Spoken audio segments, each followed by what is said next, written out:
time, you know? Hello, ladies, gentlemen, and others. Welcome to another fantastic stream. My name is Nell. It's an absolute pleasure to have you all here. I'm not going to be talking very much today. Oh my god, best. I'm passing it over to our community team here, and Faye's going to be doing most of my talking. I'm so sorry. No, you shouldn't have spoke.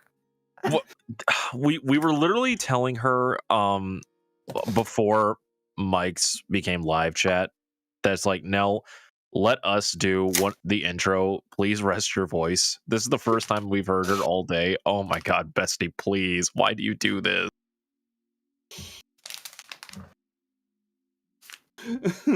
All right, well, let's start this off at least, going through everything. Hi, my name is From Zero to Shiro, but you can call me Kaio Shiro. I am the SK for Dragon Ball NXT. I also play characters here on the channel, having good and fun times. I work on many of the projects and all that good jazz. With that, I'm going to pass it over. Mimbledy. You see my picture. It's clearly Fava here. True. Let me change to Nymph. Yeah, so I heard it was gonna be like a Dragon Ball to NXT-esque thing, so I was like, yeah, I'll just be wee Fava. Hi, Minty. I do arts and stuff here, and sometimes play characters. She's here. I'ma just yoink that from Minty to. You don't even have to yoink it. I'll just hand it to you. We cool. Why must you take the fun out of it? Why do you anyway?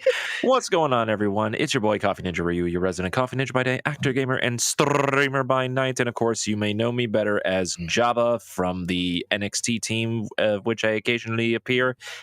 And yeah, that is who I am. I will pass it down to Scorn with a little bit of kale. I just want to note Ryu's whole spiel is so musical I can conduct it. No color. Hello, everybody. I am Scorn at 13. I manage the social medias for the Treasure Tales team. I'm also the camera operator for NXT and some other things sometimes if I'm around and available. That's mostly what I do around here. You see me yap sometimes, and most of the times I'm not yapping. That's it for me. Go ahead, Blaze. Hello, everybody. I am Blaze409. I'm one of the DMs here at Treasure Tales. But today I'm just going to be helping answer some questions about Axel and stuff like that. Yeah, there we go. That's about it. Hi, I'm Faye. I'm just a goober. I don't know why I'm here. Kidding. Describe yourself now. I play Nymph in Dragon Ball NXT. I also am a Slime Girl VTuber, and I'm here to remind you all that you're important, amazing, beautiful, precious. You make a difference in this world, and I am so very proud of you. And I have a voice again. Last week, I didn't have the voice, and then this week, I passed it off to Nell. Faye and Nell are sharing the voice. Yeah, you did. This illness has been going around everywhere the past month. My partner. Look, also this is the second time I've had it. Illness, and I'm just happy I didn't get sick. Look, I made the joke earlier, and I'll make the joke here. Now, quit making out with your girlfriend. I can hear it from here. It sounds like. No, don't put that on me, Nell. Don't you put that on me. I don't know. Let me watch stream. What's being put on you? Nell said Shiro is next. Oh. I don't know. Don't put that on me. I need my voice. Look, I lost my voice a couple of weeks ago. We're fine. Anyways. Hey, stress makes you more prone to sick. The Vegeta incident. Is that why she's sick? Oh no! Goodness. Anyways. Wait. Hold on. I had to step away for a minute to grab food that was being delivered to me. What happened? The allegations, Ryu. Oh, wait, Ryu, did you not hear my joke? No, because my food appeared right when. No. No. Oh no! Anyway, what's the first question that we got tonight? No. We have a This- chat. No. This is important. Give me the runback. QnA. And then we have a Well, chat. we should probably say what we're doing as well. Yeah. Yeah. So here's what plan for today is. Nell may be sick, but Nell was very adamant that that we needed some kind of content. Didn't want to take both weeks off, but I didn't want to try to push for making it where we're doing an episode where Flambe just doesn't talk, because that's not Flambe, right? So we're going to be doing basically a Q&A and diving into NXT lore.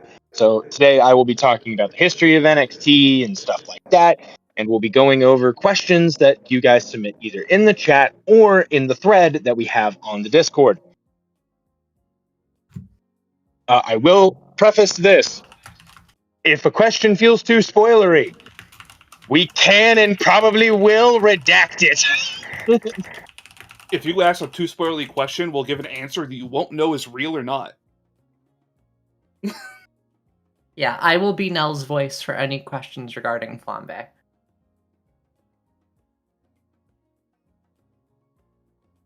Yeah. So Faye will be Nell's voice. I'll also be my own voice as well. Yeah. Can't believe Today man. the part And I of can't even Faye point- will be played by Johnny Depp. No, no thanks. Anywho, Give me Jack Black or Gilbert Gottfried, please. Give me a female voice Okay. actress, please. Resurrect Gilbert Gottfried, then we'll talk, yeah. Yeah, I know. I would absolutely have Gilbert Gottfried read off some of the goober shit I've said.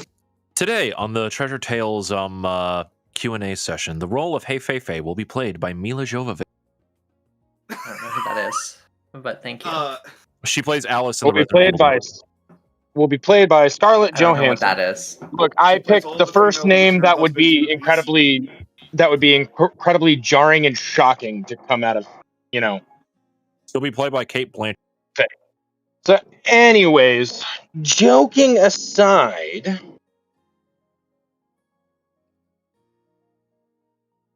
Should we start with the ones that we got in the Discord first before we do the chat? Yeah, we should go over the... I think what we'll do is we'll kind of intermix them. That way we don't get too far behind, right? Okay. Because Nell made the first question. I should be played by Christopher Walken. Rude. Before we get Hello, my Before we name get- is Shiro. Before we get started, I used to do a show called Digimon Reality, and I had a Ice Devamon show up, and the entire time Ice Devamon was around, he was like, "Yo, the name's Ice Devamon. I'm here in order to take the icon of individuality for myself." You We need more Edamoned cowbell. him. The different... I did that. Everyone thought it was funny. I did a Christmas special, and they broke me. Literally, I had it at a point where Ice Devamon went, that's it. I'm done. I'm not evil anymore. I can't do this. It was so funny. The same Like, series I played. I've never been so broke. Like that group literally shattered me. It was fun. Like the same series I played the goth chick. But anyways, so let us get started. I'm going to let's see. We're gonna kind of take turns going down the line. I'm gonna skip me first. Each one of you is going to pick a question, whether it's for me, for another player, or another character. Right? We'll go down this line and let everybody choose one. So Minty, you start. Pick a question. I'm just gonna start with the list in the server currently of What's the airspeed velocity of an unladen Sprouse? And Layden. What do you And mean? Layden. It's Planet Professor Vegeta Layden. Sprouse, Planet Vegeta Sprouse, or Planet Earth Sprouse? I don't know. The question didn't specify. I got that reference. Instant. No. Anyways, Power it's creep. instant because of instant transmission. But would it really truly be instant as the Kai fly?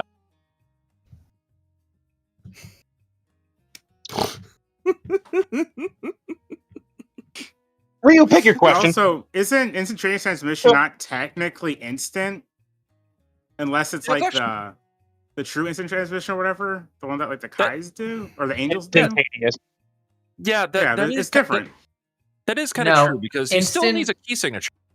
Instant transmission, though, is instant teleportation because the Kai's and the gods' teleportation is very long. So, okay, there is a difference in how these two work, right? Instant transmission, you need a key signature to lock on. Instantaneous, you don't. They can just go if they know where they're going. Wait, Right. Isn't instantaneous faster though? It's not faster; they're both instant, right? But instantaneous has a longer distance because instant transmission is based on whether you can sense the key signature. Okay. Nell, I hope you're happy that I'm extending this question's answer for you. I hope you're getting a kick out of it. So yeah, next we're already question, getting- Ryu. We're already getting Go so and many more select. questions. All right. All So right. Ryu, pick a question from either chat or the question box in the. I Well, I know we think we also should have just a do the YouTube question. chat. I think we should just do the question, like the stuff in the thread first. Just do those first, so that way we don't miss questions that are in the chats. Okay. If that's the case, then now could you save all the questions that you see that are popping out? Yeah, put Nell to work. Put the sick Nell to work. I can't believe them this. Can you Can't believe believe them? Can you believe them, chat? Chat, assault them. Oh, they're dead. Hi, it's I me, assaulted them. Ghost of Shiro. Anyways, all right. Ghost of Shiro 2? Wow, The sequel Ghost to of Ghost of Shiro. Shiro? So hold on, which thread am I looking at real quick? Otherwise, I'm picking one from the chat because I can't see. Oh, it. In the It's Dragon in the Ball Dragon Ball NXT NXT chat, there's a chat. thread. Yeah. Yeah. Called Yeah, the public NXT chat. lore question and character and Q&A questions. Some people asked a lot of questions. The same question. That's fine. Just go in order still. Yeah. I mean, you don't have to go in order. You could just pick. What? You can pick a question from somewhere. Oh, I like Kaz's question. There are so many in here. Are we There's- seeing any descendants of Raditz? That's a good question. Any descendants of Raditz? I'm not gonna say no. But I don't have any currently within the campaign story. It's I don't funny, see nothing in my list. because when I was building Kakarot, I brought up Raditz to Shiro. And it's why one of Kakarot's techniques is Raditz in this setting. What did I say? Ryan? I said I think Raditz also should die the exact same way he dies in normal Z, just differently. They're the same, but with fundamental differences. Also, here's the thing, because I see Lost said that I forgot Raditz. I did clearly not forget Raditz. Long ago we had the Prokaryote pre-gen campaign, or Mhm.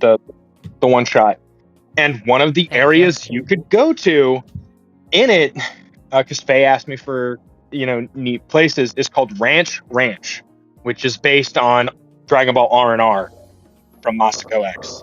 Now, I didn't forget Raditz.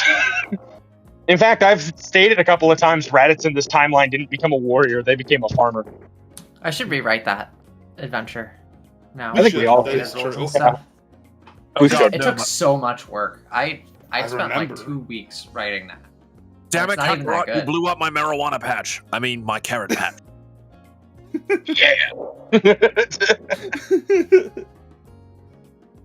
All right. Scorn, pick a question. Yes, this will be a very fun question. From Lost Alice. Is it true that Nymph will die when Hyper Death form Cooler arrives to avenge his brother and Faye will finally play Rapika? No. Yes. No. Yes. Sounds like Maybe. a yes to me. Ow. Thank you for the question, Lost Alice. No. I will Nymph literally isn't dying anytime soon. I was about to say, I will Kicks literally rock. I will intentionally kill off Java in order to make sure that Nymph survive. Also, Oh, Cooler might be Hyper Death form, but he's not the absolute god of Hyper Death, so write that down. I've got your back, babe. Rapika soon. No, you don't want Rapika. Rapika doesn't fit in this group. what? Minty's like, are you serious? What? No, That- Rapika has a lot of similar personality traits to a lot of people that are already in the group, and her role that she would fulfill would be very similar to everyone else's. Nymph is far more interesting in a group dynamic than Rapika would be if she joined the group. She is How very Faye much the admitted straight it. man. When is she straight? What? No. In Who's terms of like fucking the role, straight on the I straight know! between any of them? it's a You figure. gave me the Axel? opportunity! Now, Axel would be the closest thing to straight. Just saying. Scorn, I Yeah. will Are robots fight you. straight? Anywho, Blaze, it's your turn. Why don't you pick a question? All right, I'm just going down the list. What OS is Axel running? I said XP. Because that is my favorite one. I am old. It's called Caro Quest. Oh, my Take you. God. Wow, not even operating off of old AOL dial-up. Nope. That's too old. Amazing. Artists, make the meme of Axel running on AOL software and him just randomly saying to Caro, "You got mail." You got Mail. Wait, it's a All right. Linux distro. Just opens. No, so the operating system that Axel runs off of is basically Caro. Caro made it from scratch, and it is based off older software, but been updated for Axel specifically. Oh my God, it's oh God, what's that? What's that one called? I can't remember. Temple OS? Oh, God, no, you're not running Temple OS. I'll quit this. I'll quit NXT right now. Hey, chat, that's a fun rabbit hole. That is, oh my God. Holy The hell. ending's kind of sad, but the, Actually, yeah, it's actually kind of depressing rabbit hole, but it's an interesting. the end of rabbit it. hole. Up until the end, it's very funny. Yeah. That's a great down the rabbit hole episode. Nell says Linux, but called it Frogix. Frogix? Frogix. Well, the issue with that, Nell, is Axel doesn't have to recompile everything just to do an action. Oh, Nell says it's like Linux, so he needs to rebuild every time he learns a new skill. Oh yeah, you know what? That is true. Man, Anyway, on one hand, there's that. On the other hand, there's Capsule OS, which won't stop putting new AIs into it. I mean, look, I'm telling she you, wouldn't use Capsule OS because that's the one that Stalking uses. No. stalking is one that helped make Capsule OS 11. Whew, buddy. No one's liking it. No one installs it. Stalking, you had one job that was given to you by your ancestor Bulma Briefs, and you are fucking it up. you have a browser called Fire Frogs. Look, you say that she's fucking it up, but CCE has never been more profitable since Stalking took over. That's what they all say. The same thing could be said of most corporations in modern times, but we all know that there's Look, Caps CCE made the great Saiyaman, multiverse, cinematic universe. Okay? Oh my god! You know how many movies? You know how many movies are that they have? My god, they did to the Great Saiyaman what Glitch City did to Mega Santa.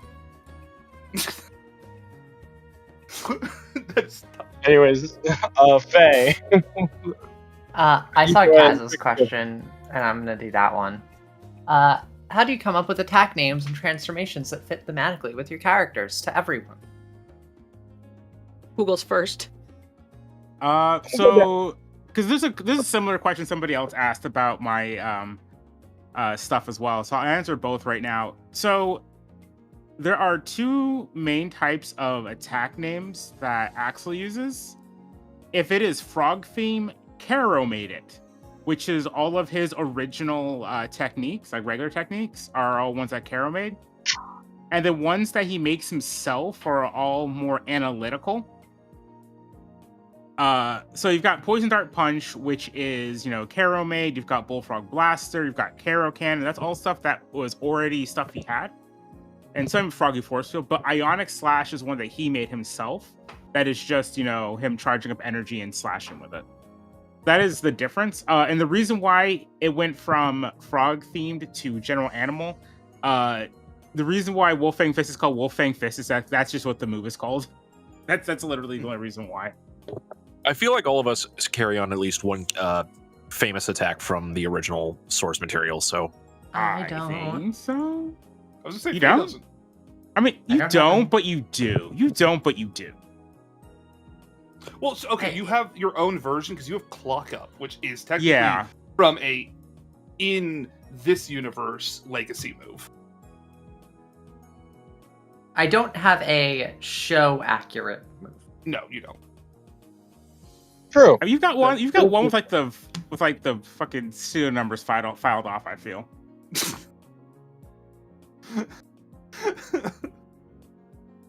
Am I wrong?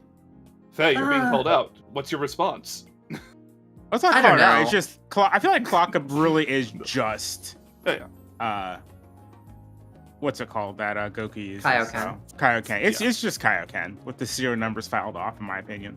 Kyle, what? Oh, something else that we should remember to do is also bring up who asked the question. Yeah, I said Kaz. Yeah, you did. I You have did no say Kaz. idea. I'd have no idea who asked the one about my OS, because it's someone who has one of the the joke names. I have no idea who it's attached to. 1080. Okay. Yeah, it's 1080. Okay.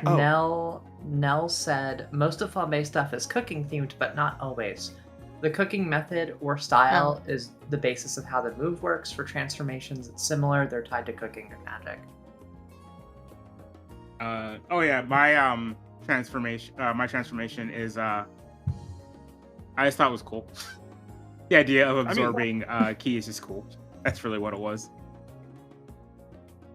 Fair, it's pretty cool. I look All at right. dances if and you make want some, fun like, moves. Good advice on making move names and such. Having a theme, of course, but actively say them out loud as your character would. It lets you get a feel for how it feels coming out of the mouth, see how it sounds, and see if you want to change any of those little aspects about it. That can really help with giving you a good flavor and idea of what it should sound like. Same thing with the idea here of form ideas. Less about calling those out, but more just trying to really situate those towards what you want to achieve and what your character is about.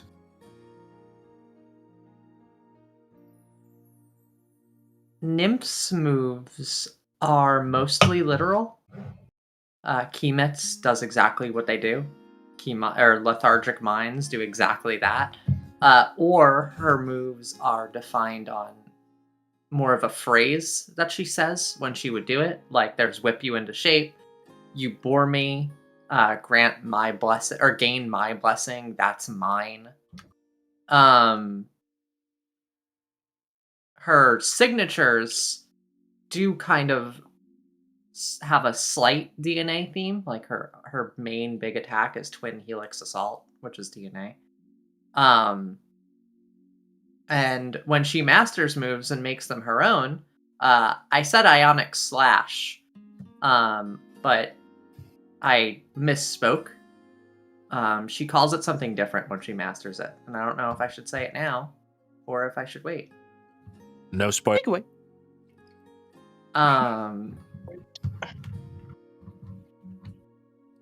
Her forms, though, are also perfected names. Like her base form feat is the perfected Tuffle, abandoning the parasite, embracing the symbiote, adaptive body, and then her Majin transformation is called Majin synchronization. So her forms are also pretty literal.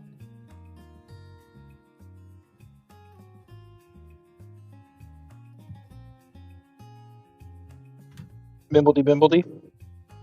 I didn't know when I could speak, so I was waiting. Yeah. Never. So very little thought was put into his techniques. Like, dance. Don't make a word out of it. Thumbs up. To be fair, we got Such a Cha-Cha Mail mechanic. Wave out of that. Yeah, I Look, thought you it'd made be funny. Cha-Cha Mail Wave. It fit. I thought it was funny. You're very clever. Form 1 was originally just going to be Super Saiyan, but then Shiro was like, maybe instead of Legendary being the final form, we just make that the first form. Yeah. Second form's a Also- spoiler. Yeah, second form is a spoiler. My second form's also a spoiler. I have that written down as well. Mine kind of is too. That Although reminds I me will of say something. Can I give like a small hint about what my next form is? Do I be Blaze in this moment, or do I be Shiro? Do I give a hint too? Can I be a little sneak? No. Fine, know I'll what? Be Shiro. I'll be Shiro in this moment and spoil it. be the fairest of fair for how many times we've done random spoiling stuff and Blaze has just gotten shook in his head. I feel like he gets to have the opportunity to do it this time. Come on. It's true. It is Blaze's turn. I If you guys want to say a little thing about your Form 2, Form 2 is like a little spoiler or hint at the direction that you want to take it. That's fine. Yeah. I mean, we're here to do this for the community that has stuck around and watched for so long. So I don't mind, Yeah. giving little teasers and hints and stuff. Mine is. I am very glad that the new arc is coming out of Super. I don't even know what that is, and I haven't even drawn it.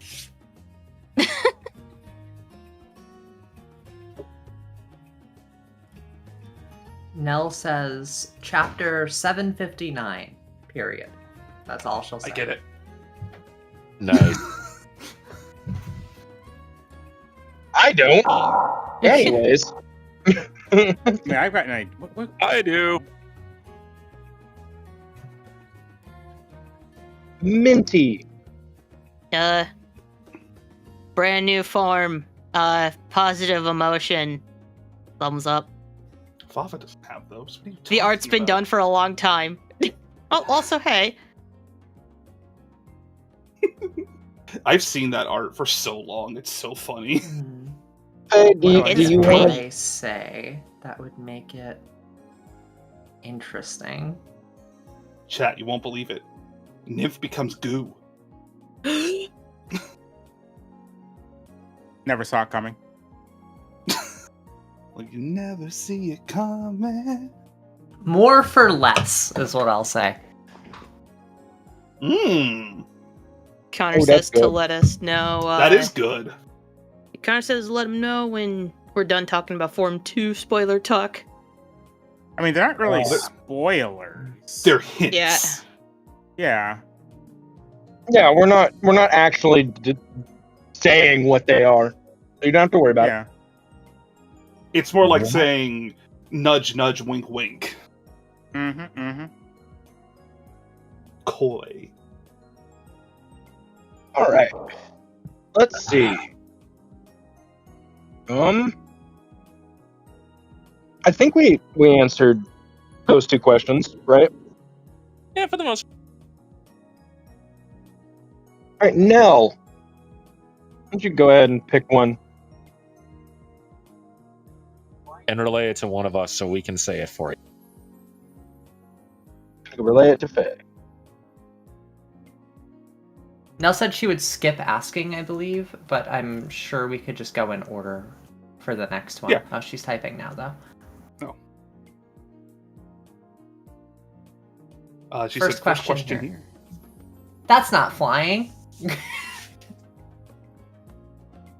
I have a history Stop. question. If your records of the previous Great Saiyaman and the first, then what are the greatest achievements and their greatest failure in their career, and who they are? Mm-hmm. From Gabrielle. Hold on. That one was a long one, so I'm gonna have to read it myself real quick. Is asking about the Saiyamans. Mm-hmm. Like the history of this. Yeah, Saiyaman? like what are their greatest achievements and their greatest failures and who they were and stuff. Also, do we have anybody keeping an eye on the questions from YouTube side of things? Nell Yeah, is. I'm looking. Nell Looking is every once in a doing a while. great job. Nell's messages here are from the YouTube side. Mhm. All right, sweet. Thank you, Nell. Because of that, Nell, I have sent a little Ryu over to give you a juice pop. Juice pop. You know what, Nell? I'm coming over and I'm taking the juice pop from you, and I'm taking you out to a fancy dinner. At least wait until she's healthy first. Hey. No.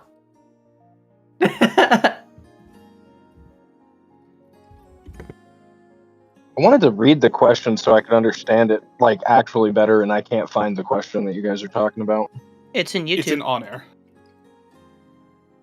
Well, I know I've been It's- looking it on air and I don't see it. It's above the. It's below Scorn's. That is really funny, and then it's I'll pass on picking. That's not flying. Wait, where'd it go? Oh, she Yeah, deleted it. She clipped it out. She cleared it. Ah. It's at there the it is. bottom now. Okay. Flipped. Okay.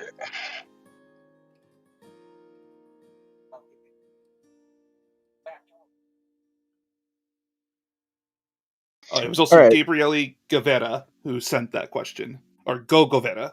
There we go. You're good now. So a lot of the like records from around that time, within the lore of NXT just don't exist anymore. So I didn't write a lot about it, right? People know that the Great Saiyaman existed during that time and have always been kind of around and protecting. Most didn't have these massive accomplishments. They were dealing mostly with low-level threats and smaller kind of things for the most part. In the way that I work the NXT timeline, a lot of the like movie villains were actually ones that the Great Saiyaman ended up fighting, right? For one reason or another. So, Great Saiyaman actually, the first one ended up fighting Lord Slug, right?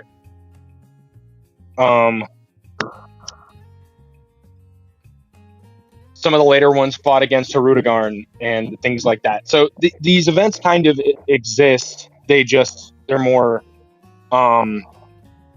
relegated to the Great Saiyamen fighting against them. As to who most of the Great Saiyamen are,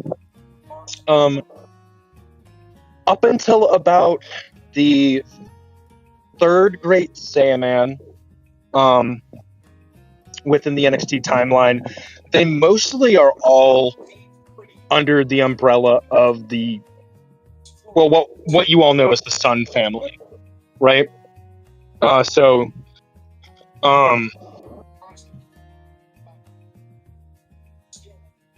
Gohan is the first Great Saiyaman, and when I say Gohan, I actually mean Goten, right? And then the third Great Saiyaman is Goten, which is actually Goten, who's now Gohan's son, right? And kind of so on and so forth. It kind of goes down this similar kind of line. Some of the other Saiyamen are kind of more like people who just took the mantle. Some they get ousted and they're known, and others you don't know who they were. There is one that was actually fairly popular in the timeline anyway, and that was the fifth Great Saiyaman. And the reason why they're popular is because they got ousted later on. And they weren't a Saiyan, they were a regular human.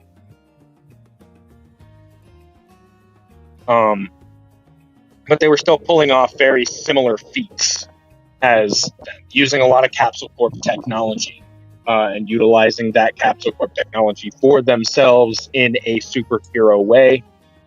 And let's see if I wrote their name down, because I did write it specifically that they were human. I just don't remember if I wrote down if they had a name.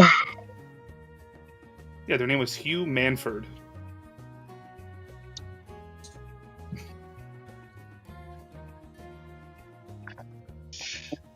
No, I did not actually write a name down for them.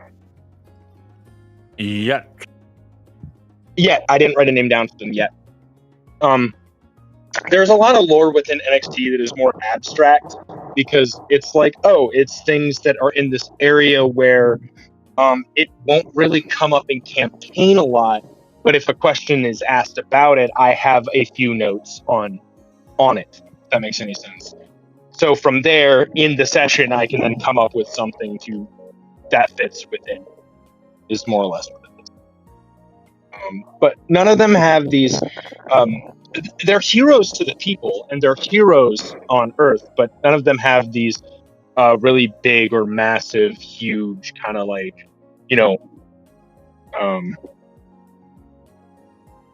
wins or failures for the most part.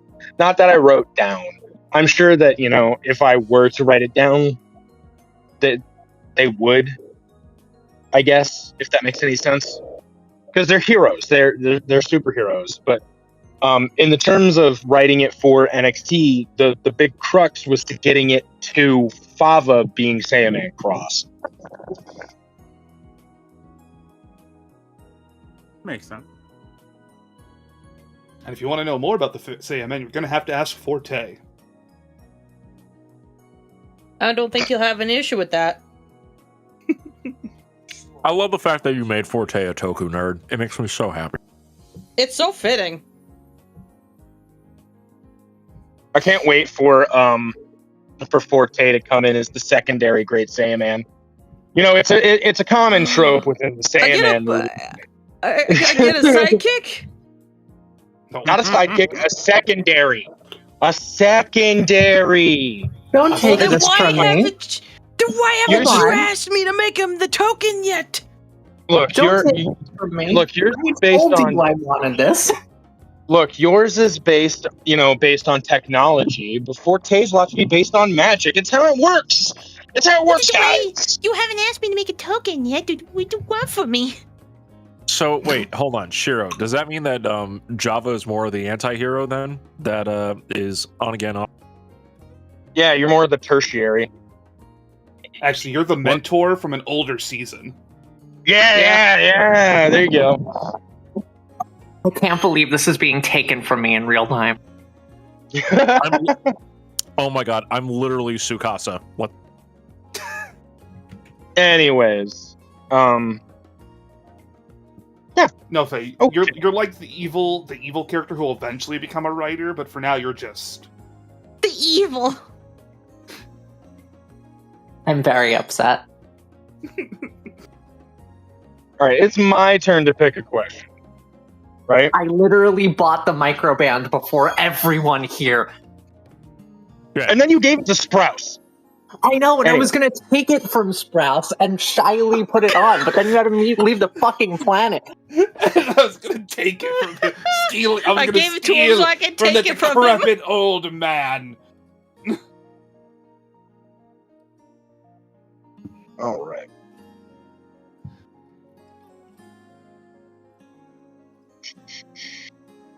Okay, here you go. This is a good one, right? If Fava, this is from Lost Alice. If Fava had a fashion designer, what would his preferred fashion style be? I mean, Clothes I with know he Father like. Day. I mean, I know he likes the more loose-fitting clothes just for the flexibility. You're welcome. What do you mean? Who helped you design Fava's formal fit? You. Thank you. So, you're welcome. That's why we got You killed, baby. can't wear the tight clothes. We're a PG-13 channel.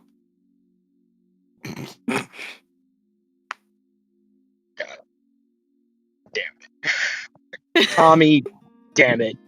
Forte, damn it. Anyways. Come on, you had to expect this from her. Come on.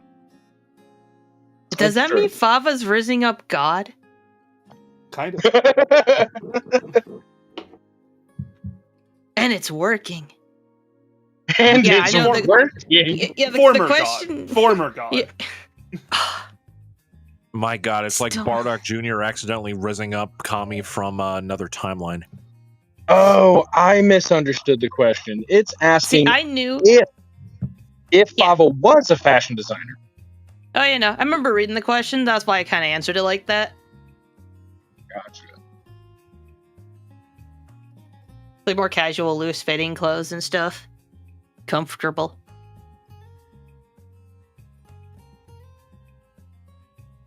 Fava drapes a sheet over you. But also, Okay, that's your outfit.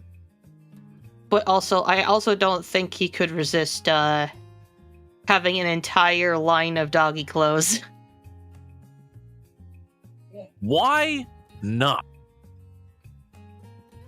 Yeah, like I think Ari would be a perfect like model. Just All right, don't Ari. take her- just- Strut your stuff. Yeah. Transform. Work it, Ari. Work it. Well, no, Ari's clothes transform with Ari. So if Ari transforms into their human state, the dog clothes would morph into human clothes. But now you're gonna That's- give those dogs unrealistic body expectations. It's fucked up. I don't think the dog Oh. gives a shit. Anyways. Okay. All right, so I asked my question. Minty, you get to pick another question. Let's see here.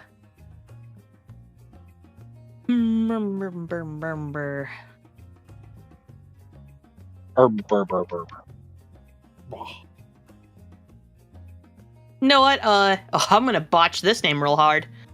From Kochilkis? Oh, they said you could call them. Hold on. They actually said it in one of their questions. Oh, Soundbite.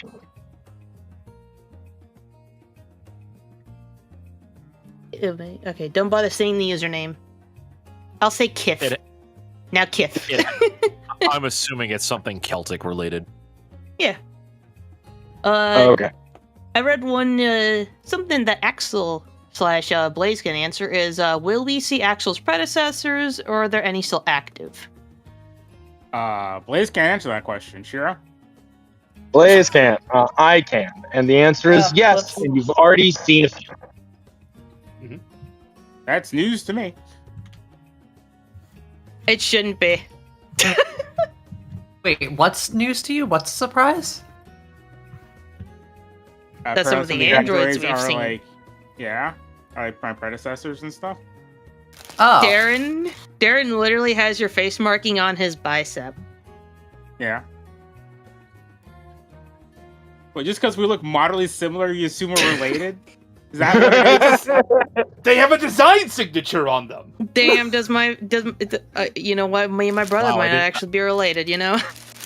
Wow, I did not realize that this kind of level of prejudice could be done against androids, but here we are. Blaze, I'm so sorry about this. No, so yes, there are other predecessor androids, and you have seen at least 2 of them. The more you know. Do do do do.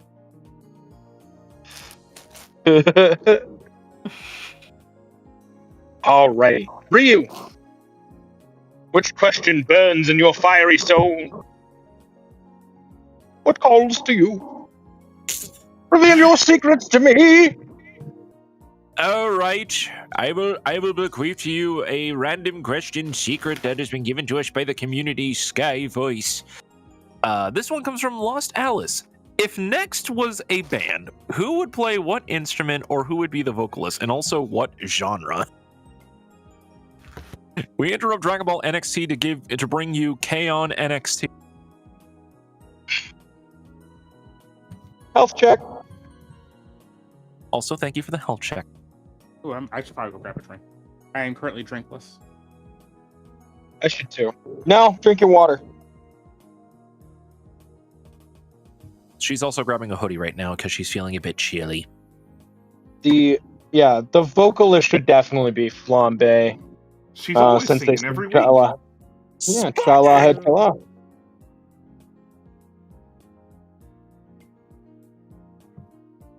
I'm waiting until we get to the random mid-season one, and we switch from Shala Head Shala to we got a power. it depends. Alright. I think if we're doing K-pop or like full-on pop, it's gotta be Flambe. But if we're doing like, I feel like all of us have a different genre that we would sing, like easily. True. Flambe could do death metal if she wanted. I think Nim Yeah, would do true, emo probably. shit. I mean, Flambe could do death metal. You know, turn up the heat. I Exactly. can definitely see Nymph doing either emo or grunge. Yeah. Nymph can sing MCR.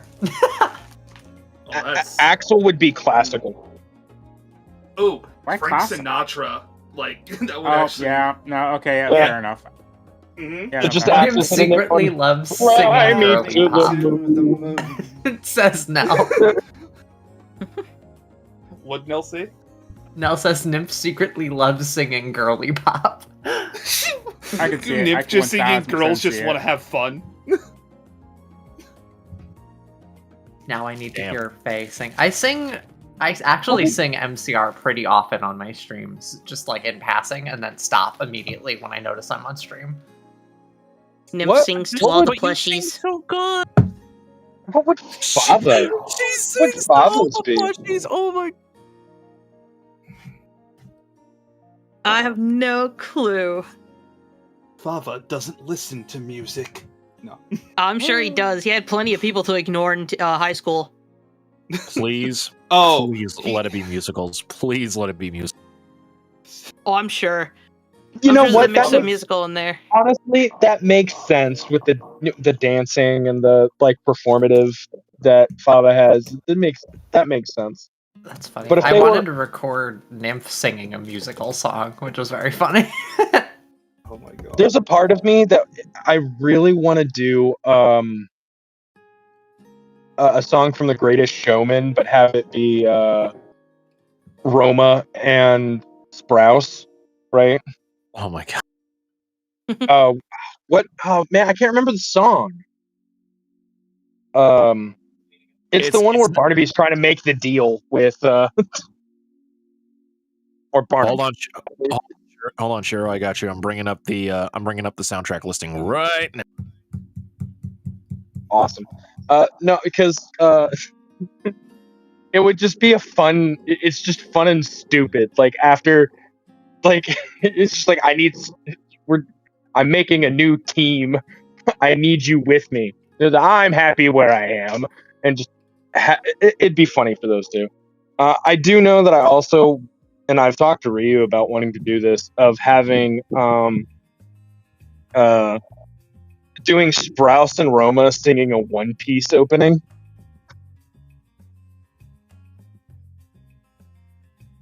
That would be so fun. good. Those two being bestie dorks together. Can I get Fava Smile Bomb? I love Smile Bomb. Honestly, I have wanted to actually record like myself singing something as Axel. Hell to yeah. do as like an intro thing.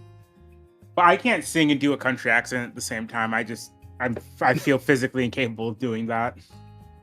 I understand that. I tried for Nymph. I tried to sing. What is the? Let me get the song. Other side, Shiro? Yes, other side. Just having Sprouse and Roma, just the whole right here, right now. I put the offer out. Do the whole thing. It'd be funny. Oh my god, yeah, that would be pretty fun. I was gonna do What the World Needs from Ride the Cyclone as Nymph. Mm. Actually, that is actually kind of a good question. I'm just going to pose to everyone right now. If you could have your character have at least one song that they would just karaoke, what song would it be? Like just song in general? Yeah, what karaoke song would be like your NXT character's song that they would always? Sprouse would be I Could Go the Distance from Hercules. Okay, nice. That's a... I honestly don't know for Axel.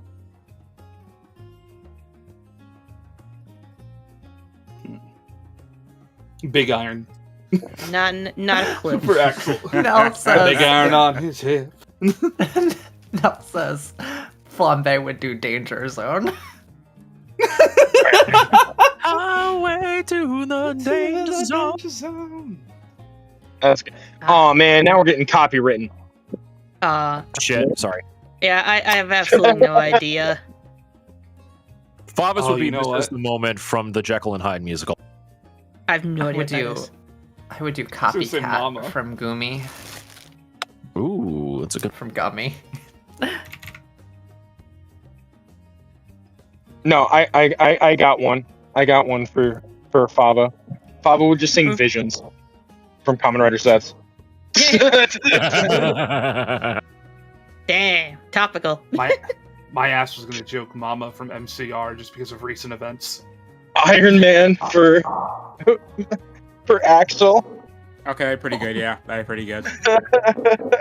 I'm kind of imagining him doing it in the monitor, just like, I am Iron Man. Careful scoring your Gyrofist is shown. No, Gyrofist is much more nasal. Good point. All right. Alrighty. Scorn. What? I think we've pick a question. Pick a question. Actually, I have a question because I was going through them and I stopped on this one. This is another question from Kith. This one is about the system itself. What is the elevator pitch for the Dragon Dice system? Pretending the listener is someone completely uninitiated with your system, how would you describe it? What parts of the system are you most proud of? And are there parts you intend to introduce or overhaul? Oh wow, that's a rough one. No. So, how I've elevator pitched this to a lot of people is when they ask me about the system, I go, it is a mystical martial arts TTRPG. with a heavy focus on character creativity. You make the moves, you make the forms. It's your story, your choice. The thing I am most proud of when it comes to the system is probably actually making techniques. No two you can make a, like, in the way that we have the system set is that it'll be very rare that any two techniques are the same. And even if they have the same tags and function nearly the same, they're still different because the person creates the flavor in which the move is done. And it is drastically different in its execution and practice. And so that is something that has been really awesome to see and watch. I have loved watching the community make these really cool moves and characters.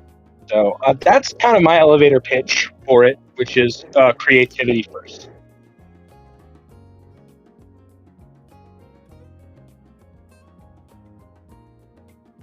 I mean,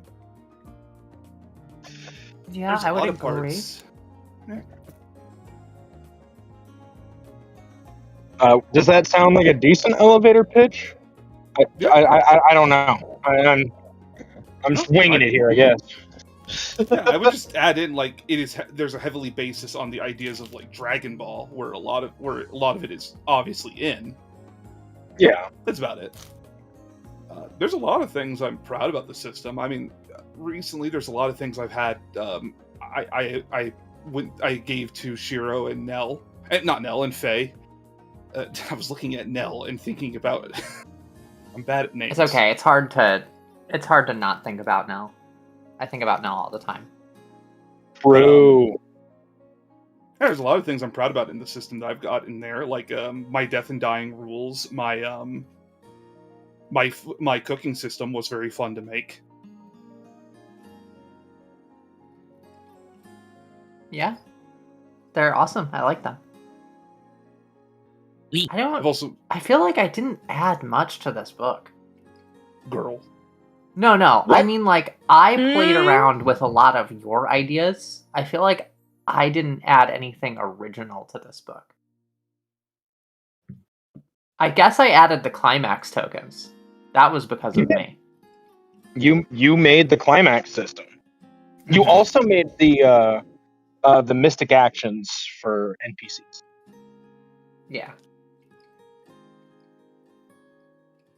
A lot of your work has been taking my very rough idea and reforming it into such a very more simplistic and understandable core concept. Because I'm a big picture guy. I don't do details very well.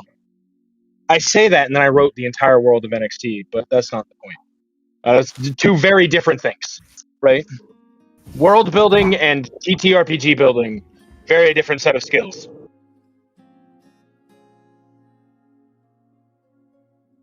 I'm just proud that I get to work on it. I'm happy that I could just open up the book and fix a typo or talk to people about the system and, answer. I love, like, even if the question is, like, very simple, I love answering them. I'm very happy with how it all came together. There's tons of stuff that we want to add, or things that are like, we talk about in private that are like, God, I wish it was like this, but I don't know if we should make it like this now. It's like so late to do it. There's a lot of things that we talk about that we're working on, from like rebalances to other small new features. We have like a chat with everything in it, like the crafting and like refining these systems to make them more fun and enjoyable. Getting the feedback from everybody has been incredible. I mean, we had somebody join the Discord earlier today saying that they did a one-shot and now they're going to turn it into a full campaign because they liked playing the system. That's amazing. That's crazy to me. Also, like, Doing the devlogs with the community is so fun. We get to hear so many new ideas to kind of integrate with. And also, I love butting heads with these goobers, even when we don't agree on the rules we're talking about. I think one of the funniest things about Dragon Dice as a system is having blues and barely correct me. Yeah, it's so funny. Yeah. I love that Like, my book contribution has been, this thing needs to go away. This thing needs to be nerfed to the ground. And I agree. And two, now that we're getting to the point where we're getting a lot of new techniques and like stat skills and everything, we're gonna need that more. Because all of the stat skills we're playing with now and the ones in the future have not been play tested with. I know one that may need to be I know one that might need to be nerfed. I mean, same. I have ones on Nymph that I want to be nerfed. So me saying, blues and barely correct me is not a jab. It's honestly awesome when people like the system so much that they've read it and understand it to the core that I'll be like, it's this, and they go, actually, I'm pretty sure it's this, and I go, fuck, you're right. I will say, I think one of the best things about this group is that we definitely also all try to push each other to be like better creators too with that. Like, oh, I could talk about the big change that I want to make. Oh, go ahead. I want to get rid of Key Mastery, the stat skill, and just give it to everybody baseline.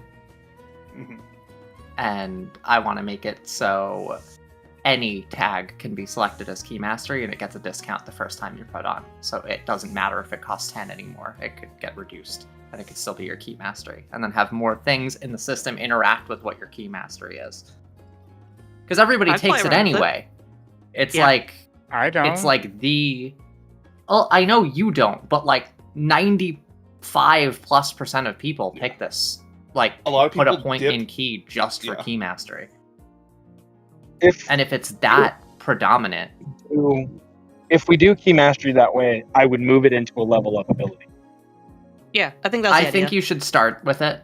I know, like, it makes level 1 a lot more hectic, but a lot of people design their characters around their Key Mastery. Yeah. What's funny is... But it's one of the ideas we've been working on.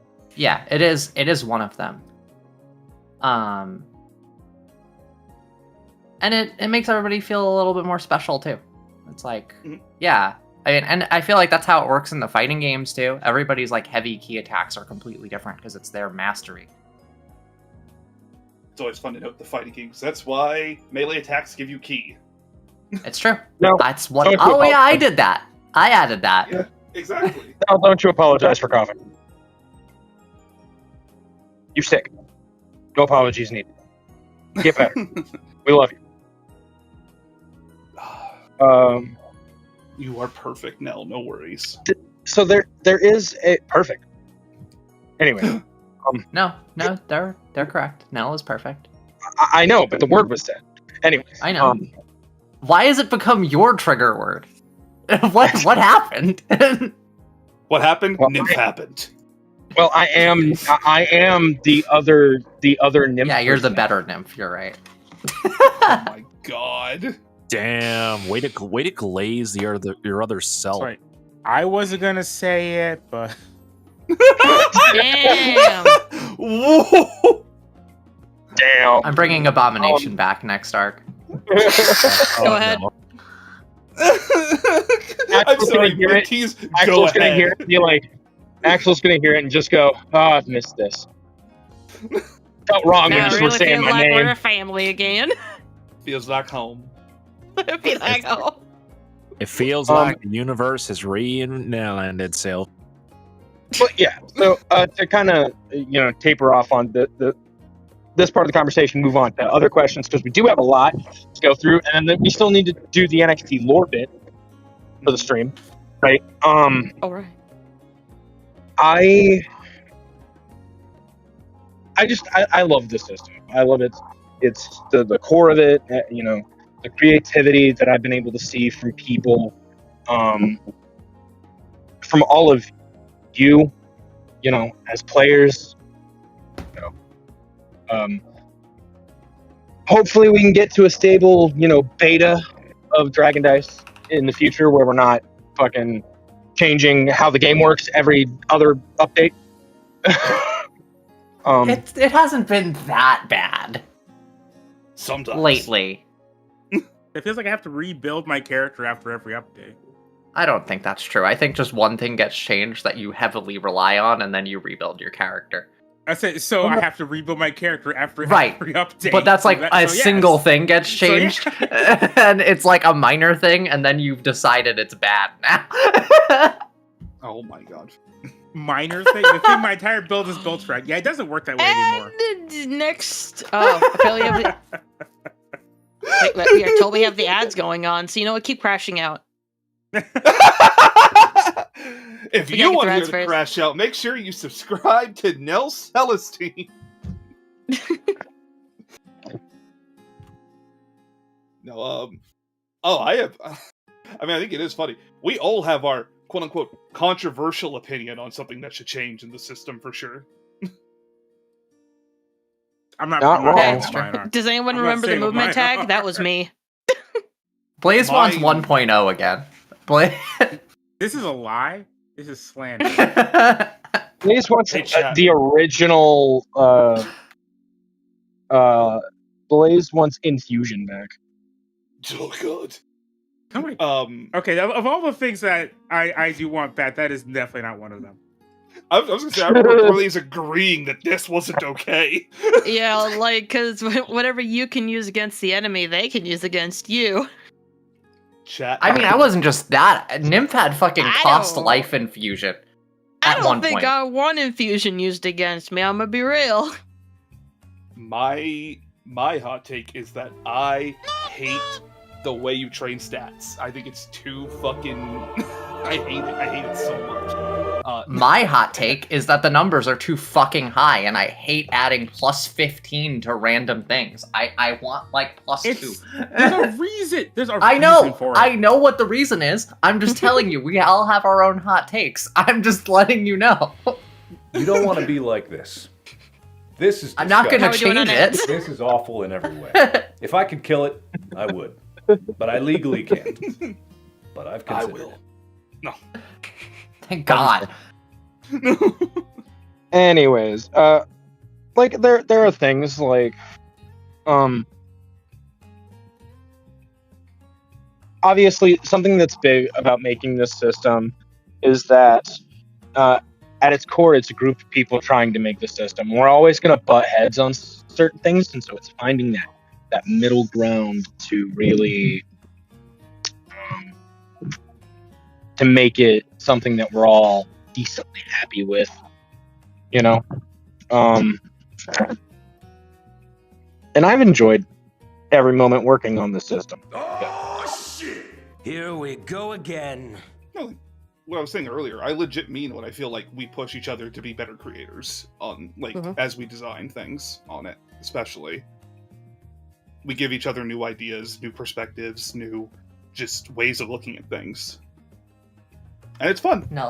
Nelson And headache. Axel is the Final Fantasy 14 mechanist of NXT. Every expansion, a complete rework. Oh, I feel so bad for Machinist. That's pretty accurate, honestly. I'm taking personal attack on that on behalf of my younger brother, who originally played as Machinist when he first went into Final Fantasy 14. He has learned since. You want to hear another joke? Ninja. Hey, I'm a Anywho. machinist man, says Nell. I love talking about this, but we got a lot of questions to go through. So, I think that was Scorn's question. Yes. It was. So Blaze, go ahead and pick another question. I'm just going down the list on the thread, which the next one is Midori an orphan? Yes. Shawnee, Next question. Are you asking Midori questions? Question yeah. answered. There's a lot of Midori That was questions. by with Shannon, by the Johnny, way. I ain't gonna lie. Should we That just was by rapid Sean. fire the Midori questions? Okay. Why did Midori choose Fava in particular? Fava's pretty. Big Bud. Why Damn. did Next the question. Why do the Tuffles only target mostly Saiyans in the tournament? That's not a Midori question. That's also That not was a- true, is it? It was. I'm just asking all Shammy's questions because Shammy asked a bunch of questions. Yeah, no, I don't think that's true. Because Said there mostly. was I mean there was only 2 that they targeted, right? There was also a lot of red herrings that people Yeah. didn't realize were red herrings. They targeted Fava's dad They also had Donovan. and Yeah. Donovan. Donovan was already targeted, and they were targeting not the Saiyans there. Midnight was got Little- by Trinity. Aspa was easy though because Nymph was in Aspa. We have a lot of red herrings. Donovan, Fava, Bean, Sprouse. They're fish? I thought they were people. Not, It's because not to the red men- hair. Red herring. Not to And mention. Oh, Not to Bean mention was when you- like oh. Bean was only involved because she tried to save someone else. They didn't target Was it- her. Bean wasn't No. Tuffle. Bean got Midori. Or Yeah, that wasn't a tough Bean got beaten up. yeah. Not, well, let's also not forget. They almost also fully Tuffleized Ruko too. Mm-hmm. That was in the fight though. Yeah, mind you. Well, Ruko is a Saiyan. Again, To be entirely honest, when you're just like, why did they target the Saiyans? It had nothing to do with them being Saiyans, except for maybe one, which was Roma. Right? The Targeted rest. the shit out of me. Yeah, you guys forgot the largest target, Nymph, not a I Saiyan. depressed that entire arc. I have a complete character change because of that arc. Nymph was Same. depressed that arc? Oh. All right. I hugged Fava. Do you think Yeah, but Nymph in say- any right mind would do that? His He's your Fava cousin. almost lost most of his biological family. Gained a new one. All right. Anywho, Yeah. Faye. Are we? I was gonna finish the Shammy questions. Oh, No? yeah, just do Are that. there any more Shit, man. Midori Most of them are pretty- questions? Most of them are pretty short answers. Are we seeing any descendants? Oh, we already asked Radis question. Who is the youngest Majin? 1 second. Get through the math. I mean, the So, when it comes- Abracadabra. Look, Is Sala? Oh God. Hold on. The youngest Majin that you have seen, because it wouldn't be the youngest Majin ever, but the youngest Majin that you all have seen at current within the canon story is Presto. I was about to say it'd be funny if it was Presto. Well, there you go. I was about to say, like, it'd be a lot funnier if it was Lamaonade, but nah, this makes more sense. Now you see those curves? That's a mature Majin. Next question. Yep. There's a lot of magic in those curves. Is Sala single and can they put a ring? Can they offer her a ring? Oh my god. Yeah, Shami is obsessed with Sala. It's because Is it because she's green, Shami? Yeah, that's it. Because That's she's all. green. Green's a great color. I mean, I can't disagree with Shammy on that one. I can't disagree on that, but at the same time, Shami, I can. you're heavily drooling. Wipe your chin. Sala is Down. single, and you would have to get to know Sala, fancy date, Yeah. take her out. Beat her in a fight. I didn't hear no, so take that what you will, Shami. So you're saying there's a chance. Next question. How old is Arda? 2 billion. Well, he's probably like. Arcosians live for a long time. Like, Arcosians live for a while. Arda has been out of his chrysalis for 50 years. What is the backstory of Midori? I'm assuming we're not getting that answer. Oh, that's spider. really easy. Let me just. And that's the Hey, story sure, of the you're story. breaking up. Nah, dang. Oh, I was? Unfortunate. Hold on, Next let question. me try again. Hold on. Hold No, on, it's let me okay. talk. I heard. So, They don't deserve it. Midori. Oh, sure, you cut out again. Anywho, Next question. question is, see, are the breakers related to the time breakers? Yes and no. Would Dr. Carrick consider becoming a cyborg? No. All right, those are all the questions from Shammy. If she became cyborg and could fix herself like a cyborg, then she wouldn't be rolling around in her little Caro car. And without the Caro car, NXT gets 20% less joyful. Do you ever think Yeah, she like just likes the Caro car? The Froggy car is cute. Exactly. Look, Glad to not- here's the thing. Here's the thing. How would I terrify Nymph with the sound? Yeah. Exactly. She doesn't even get terrified. She's just like, this again. You don't know what weaponry Caro has on that thing, so Yeah. That thing could be fully decked out for self-defense. you don't know about the Froggy Gatling gun Mm-hmm. Also, I never. It's like the Also- Bowser Jr. clown car. and the air-to-frog missiles. I actually entirely forgot. You've seen 3 of Axel's predecessors. Great.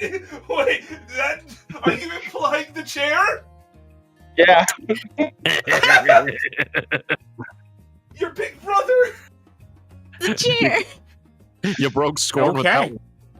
Your first brother is your first big brother is a literal frog car.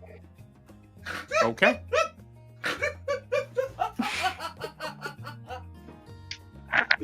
Goodbye, Scorn. I Oh my love- god. Goodbye, Scorn. See you later. Have a good night. Hey. I think you broke I Scorn. love Blue thing like the chair is a robot. Why wouldn't it be? Anyways, Robot in disguise. I can't wait for the scene way later on where I use the Transformers sound effect and you just hear I am here to fight beside you, Axel. What the fuck? Transformers. Caro's kids are in disguise. Oh god, so stupid. I'm sorry, actually, you gotta call the Chero Nichan, bro. Like, Oh my god. Little brother, I am here to help. Little brother, I am here to save you. Caro. I know this is a Blaze Blue joke, but we are calling the chair Nissan from now on. Oh my. Okay. anywho. That one Look, okay, fucking so- derailed me so entirely. there is jokes aside, joking aside, the cart does. It's not like Axel in the fact that it's not like a sentient android, right? But it does have a very advanced AI, which is the predecessor to Axel, right? Get chaired. So it- Buckaroo. Get chaired. Your Yes, brain is Axel. weird. How do you feel that you're You're based on a chair. It's based Froggy on a chair. chair. This is news to me. I'm still processing. I just read from Blues. Axel's next form is him and the chair combining. Oh, God. Why does everyone want that to be one of my transformations? Is me Oh, combining with something? No, Everyone asks for that. Everybody does. Look, No. we can finally get Axel Zero Caro. No, But hold someday on. we gotta Hold test on. the face Answer. mechanic. Blaze, think of it this way. Instead of thinking of it as a transformation, think of it as the android's way to perform the fusion dance. Oh my god. It's perfect. Axel actually can perform the fusion dance. It takes key to do Even better. it. All right. Anywho, Faye, it's your turn for questions. The next question in the list is, aside from Frieza, Does Sprouse have any other particularly famous foes that he's fought? Maybe one that he used a wish on to get incredibly strong, and nobody seems to know and remember it. And it's still bothering me, and I've been trying to talk to him about it for weeks, and I can't. And who asked this question? Alice asked it. I just kind of added more to it. Sorry.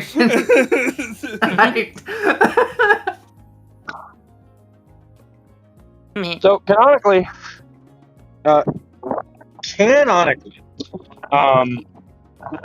within the NXT timeline, Sprouse has fought not only Frieza, right?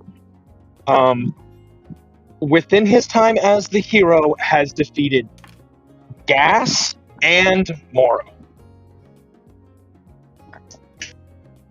Oh hell! How did he beat What the fuck? He didn't do it by himself, but yes, he's defeated those two. Jesus fuck. Roma's a tough He's man. mentioned it in canon, in NXT. Yeah, he said it before. He has mentioned it before. I'm just saying, Moreau is like fucking strong as hell. Well, So is Roma. Something that has been brought up is also within the NXT timeline. The power scale is actually a lot lower, right? Also What is he with the defeated time Gar? shift. That's true. No, he hasn't. Nope. It's the one that he Sprouse couldn't defeat. Sprouse and Hungar did date in college, though. Yeah, it was super cute at first, but it just didn't work out. Sprouse is too toxic. too self-deprecating. Anyways, the point is, you know, the question was, has he fought any major characters? And yes, so Gas and Moro are two that Sprouse has defeated within the last 10 years, somewhere around there. Moro was defeated with Sprouse, Roma, and the other banned person from the tournament, which is Kali. Electric Boogaloo.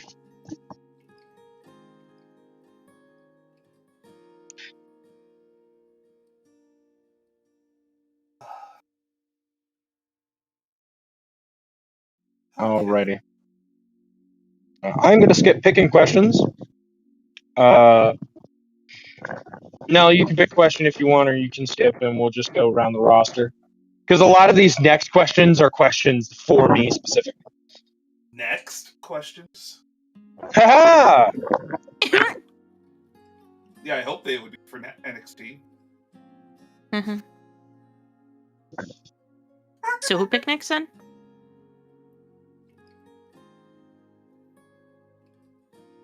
I don't know if I wanted to skip or not. She said top of the list here, always top of the list. So after let me see. I believe it is what is the lore of the Saiya Force? Yeah, that would be the next one. From Midnight Savior 250. Yeah. So the lore of the Saiya Force, the way that it works is after leaving planet Sadala, the Saiyans left to find a new world. And instead of finding what would become planet Vegeta, they ended up going to Earth.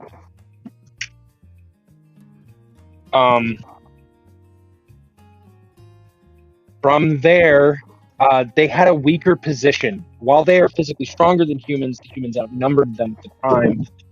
And they wanted to solidify themselves before just going and rampaging. So they made a deal with Earthlings that they would protect them, quote unquote, right? Initially, it was a guise. The Saiya Force was formed then, right? Long after this, after the Saiyans did find their footing, it did shift. A lot of the Saiyans had lived on Earth for so long, acting as protectors, that became the mentality for Saiyans, right? Protect those Originally, it was protect those beneath you, right? So still sticking on this Saiyan superiority. And eventually, even that changed. Over the time with the Saiyan Force, because of their time on Earth and with the moon, more and more Saiyans cut off their tails so they didn't just transform into Zaru all the time. This eventually became a genetic marker where Saiyans were born just without tails. Saiyans with tails were then ostracized due to the fact that these young children, even babies, would turn into Ozarus and rampage constantly, right? Evolving with this came the idea of tailless Saiyans having more pride in the fact that they had more control over their baser animal instincts, while tailed Saiyans were slaves to their, to the Ozaru itself. With this, we can skip a bunch of time and building and get to, more of the age that we would know in Dragon Ball with Kakarot and Vegeta. These were two very skilled Saiyan warriors, even from a very young age, being trained by, Bardock and even Commander Vegeta, being Vegeta's father. Through that, a lot of events kind of play out really similarly in within the Dragon Ball lore, like starting from Dragon Ball, Piccolo shows up, Kakarot does defeat him, he still meets Krillin, and Kakarot does train with Roshi, as well as Grandpa Gohan, even though it's not Grandpa at this time. So a lot of things still stay relatively similar. Mostly up until we hit the Z era, where a lot of things do evolve and kind of change on this divergent branch path. By the time we hit the Z era, Vegeta himself has become the new commander of the Saiyan Force. He is now leader of the Saiyan Force, and Kakarot is basically his right-hand man, his second in command at this point. And then a lot of threats happen, and through this, they all continue to fight and branch off into their own separate kind of paths forward. The Saiyan Force, all in all, throughout all of history, has maintained and held this superiority complex where only members of the Saiyan Force act as guardians. They're the protectorate. They are the ones that protect. Saiyans are the strongest. And it isn't until Sprouse and the start of Dragon Ball NXT that a new team, Next, which is a group of varying different races, have been invited to partake in joining the Saiyan Force instead of it just being Saiyans. This is not well liked. Many within the Saiyan Force hierarchy, as well as the Saiyan Consulate, which is the governing body of, non-warrior like Saiyans within the world of NXT, does not like this move from Sprouse at all. So Sprouse gets a lot of pushback and takes a lot of heat for making this decision. But that's, for the most part, the lore of the Saiyan Force. Up until recently, it is entirely consisted of Saiyans.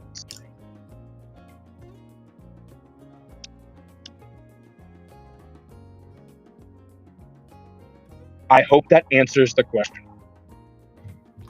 I think so. Woo. Does that mean Fafa a Nepo baby? Yes.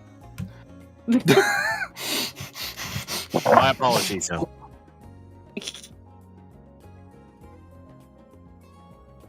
What's the next question? I believe it comes from Ryu getting to pick one. No, after you, it's Minty. My banana. No, I skipped. Minty picked that one. Oh. Well, dang. Right? Well, No. Oh, What? hold on. I now picked that That one. was Yeah. It would be. It would I be. was like, Minty. wait a minute. I was I'm not like, trying to "Eh?" skip you. I'm sorry. Let Minty pick. Oh my god. I've been talking for a while. I'm sorry. This one is probably like a 2-second answer from Dracob Zero. Who in the next crew would become sick first? Fava. Would become what? Sick. Who in the NXT crew would become sick first? Fava. Yeah, I mean, Fava. Yeah. Biologically, Fava. based on the events of the Christmas special, yeah, Fava. Now, like, can Majins get sick? Can Tuffles get sick? I don't think androids can get sick. Hey, I'm good. he get a worm. You can get a virus. Yeah, I I get a bug. was about to say, are we able to upload a virus? Let's put the Morris worm inside of Axel and see what happens. The Morse worm. Oh my god, I can't even. But yeah, Ryu. Ryu.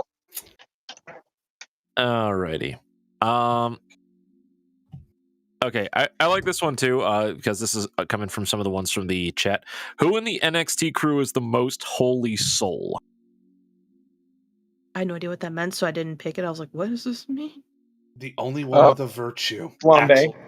Axel. It'd be Flambe. Because Flambe has all those holes.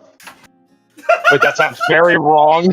That sounds wrong. Wait a minute. Sir, I'm gonna need you to put your PG-13. microphone. I'm gonna need you to put your microphone and your phone down, go to the corner, spin around 3 times, spin on the floor. Don't actually spin on the floor, and then come back and apologize. I barely have more.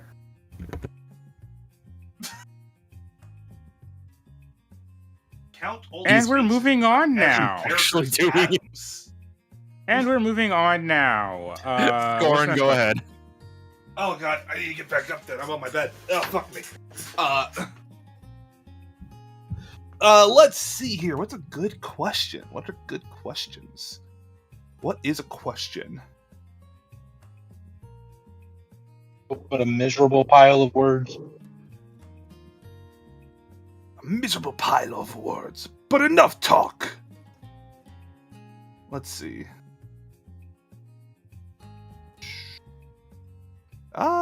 Let's hit this one. I have an amazing question about Flambe. Is Flambe's player cute? Yes, next question.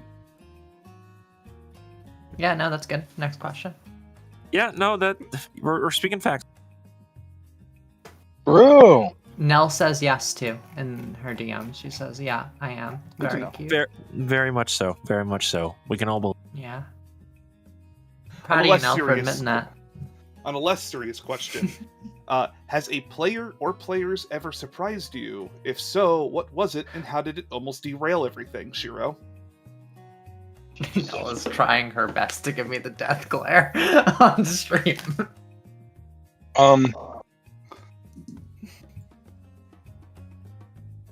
My players surprise me every day.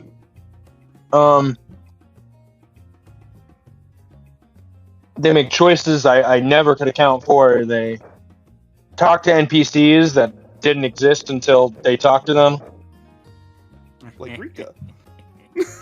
And 10. And 10. And Ted, that's true. Ted and Rika.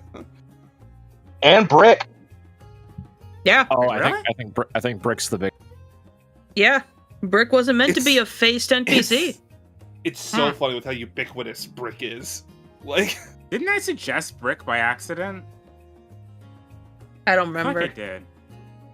I don't remember. was healing brass always a thing you thought they might do, Shiro? No. Question for that. No. Not at fucking all. Wait, what was the question? Oh, I was asking Shiro, as part of that, like, helping brass get unbrainwashed there. Oh, my yeah. God. I like that Blaze is still upset about that. I can't just fight the bad guy. No. You can! You did! You fought them! Oh my Hey, God. you know Right. something else? You know something else that wasn't expected? The Majin ability and saving Roma. Oh, yeah. That derailed Oh, yeah. that derailed things so hard. Those are two really good moments. I thought Brass would be gone after the Dragon King Piccolo arc. I'm not allowed to kill bad guys anymore. Oh my god. Unfortunately, Brass wasn't gone, if only for tonight. Honestly, a good 50 to 70% of that entire Brass Junior fight honestly went off the rails in so many different ways. Probably the most notable one in terms of how the YouTube short went, the reaction swap with Axel. Guess off that. That shit was so good. I was so offended that he did that. I was like, you know what? Blaze and Shiro's reaction to that at that time. Oh, I remember being in chat when that moment happened. We were all just dying of laughter. I was offended he would grab my face. How rude. So Brass, that was a big one because I didn't think Brass would continue on past that point. Right? I did not think that Brass would become this group's Piccolo. You know what I mean? Now look at the guy. He's tsundere. Yeah. Rude. And like You're working on perfectly good Namekian reforming. tsundere tendencies. He's like working on reforming the Black Bow Brigade stuff, like doing good things. Rivalrous makes a very good point. Shiro, you should know that after Vire that Brass and anyone has the ability to be spared by this group of people. They're getting revenge on you. I mean, we don't kill people. No, but a big but the biggest one Minty did bring up. I didn't even think about it because now it just feels like it's a natural course in the story. Was saving Roma. Yeah. I had written very specifically that they were not saving Roma. Unfortunately, the in-book trick that we all knew about. But so here's the thing for me. This is just how I am as both an a DM, SK, whatever you want, as a storyteller when it comes to these things. Is if I make something that is impossible, right? Or I'm like, no, the story's going to go this way because all of these things. I don't think there's a way that they could do it. And the player comes out with no, this is the plan, and I go, oh no, that can one feasibly work, and two, that's incredible, right? Who am I to deny the players that? Because it's not fair. That at that point I'm just like, no, I'm writing a book. You have to play the book.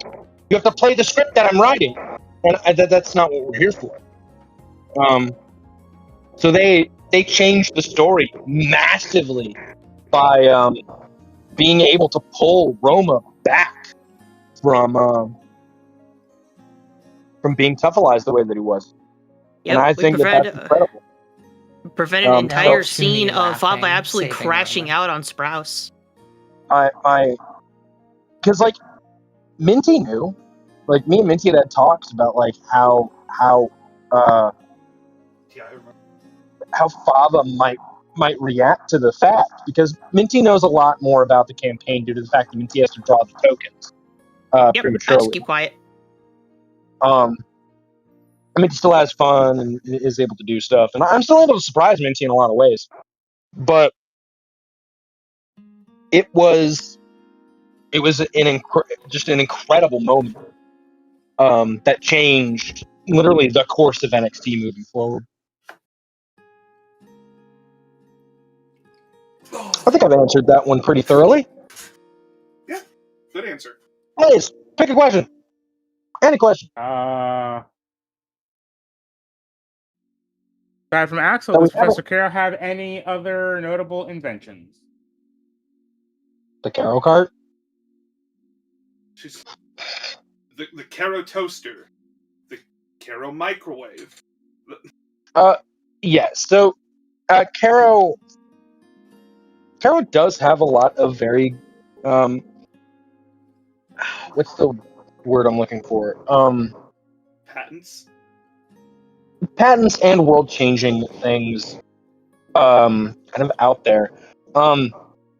Axel's infinite energy reactor is one of them, and it is not the only one in existence. However, it is the only one that is small enough to fit within an android. right? She condensed it. Basically, Axel is Iron Man. Fuck yeah. Because within West City, this is where the problem between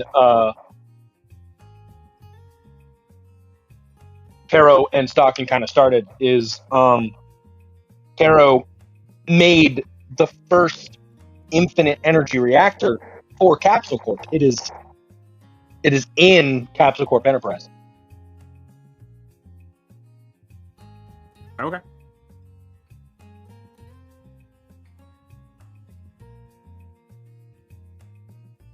And no, I am not telling you why Stocking and Caro don't like each other. You can learn that in the story.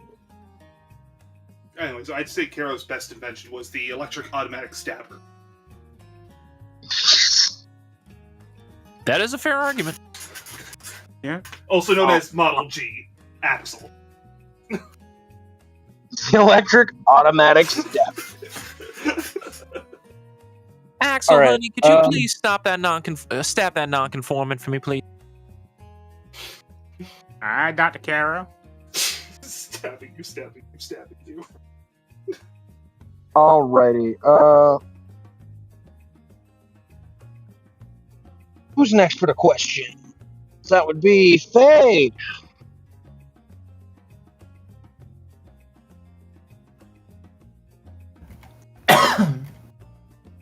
That's not a question, that's a cough.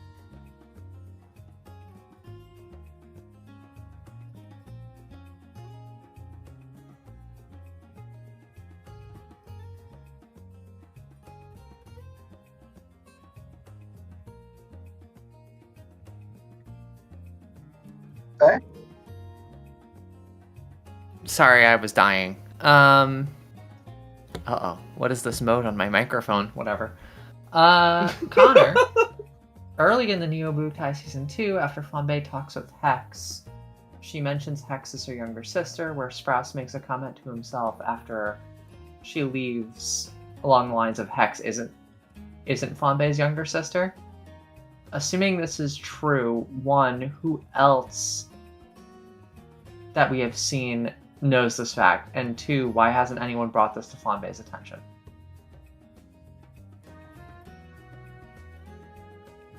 Well, that, to be entirely honest with you, is actually a couple of things. One, Flambe doesn't actually know. Flambe is assuming, because Flambe's memories are a little bit wonky, right? So the idea is that when that was said, that is before a lot of the other things get brought up, right? Flambe and Hex come from, and it's going to be weird to say this, but essentially, Boo made Majins in batches, right? So it wasn't just like one came out, one of this, right? He would create multiples at the same time, into which at the point where Flambe is born, he created 3 at the same time. One which is Hex, then you have Flambe, and you have another unnamed one, and I'm not going to tell you who that is yet.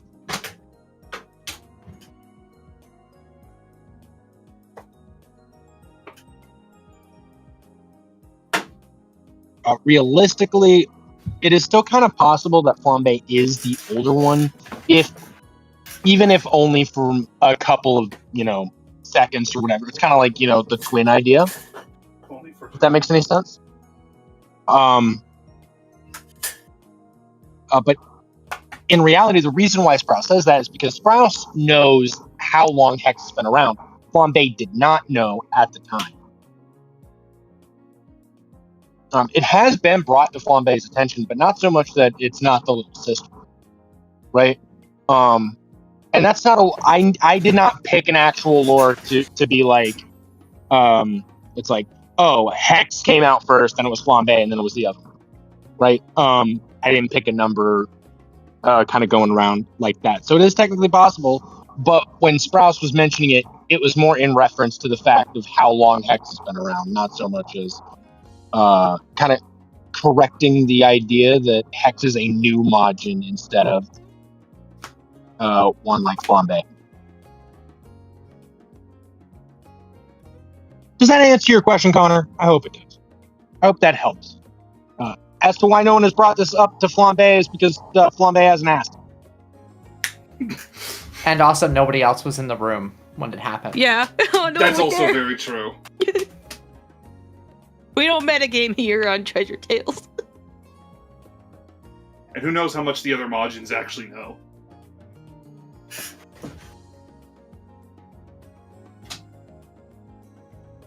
All right.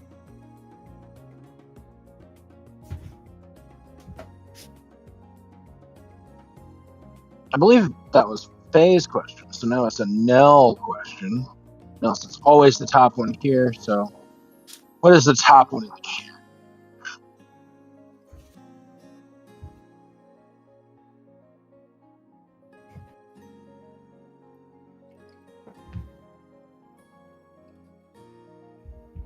All right. Top one in this chat right now is from Admiral Blues. Who else in the series can blow up planets? Excellent question. Excellent question, Blues. The answer to that is a resounding many of the characters, actually. I'm pretty sure Just Flambe say- could eat a planet. I was about to say, just say Java. No, I don't know if Java can.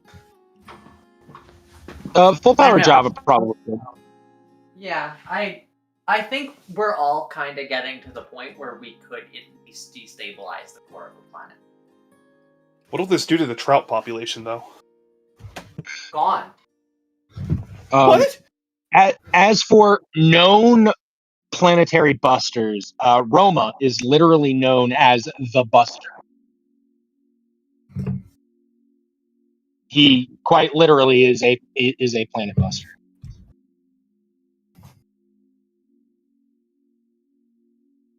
His leaf cannon has done much damage before. It's blown many leaves. It's blown many leaves away. All of them at once. That's why So- Bean has him do the yard.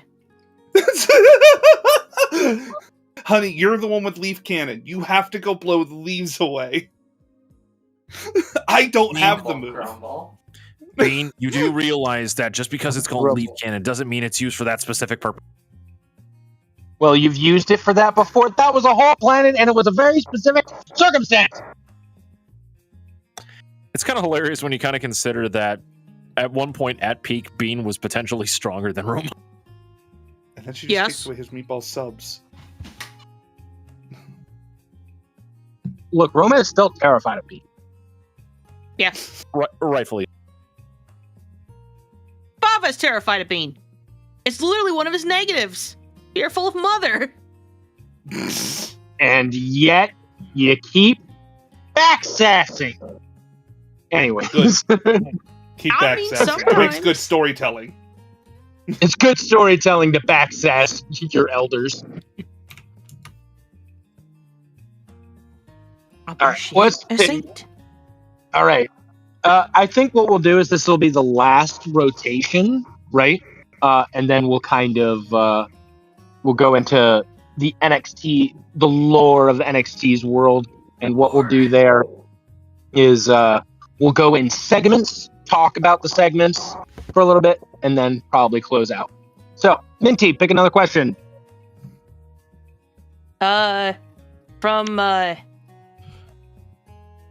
I'm gonna butcher this. Yolatterflaw 08. Does the future Trunks timeline exist in NXT? And would he go, this is for Bardock, before blasting the androids? No, the future timeline for Trunks does not exist in NXT. Rest in peace, Princess Trunks. Well, you got to understand a lot of that core of what would have made that timeline exist does not happen here, right? Yeah. Within the NXT timeline because of all of the Saiyans that are currently on Earth. So.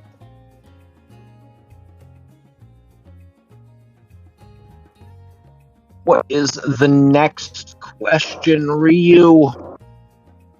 I believe that is me. I'm going to choose the random out-of-pocket question just because I don't think anyone else is ever going to be able to answer it. Where did it go? Where did it go? There it is.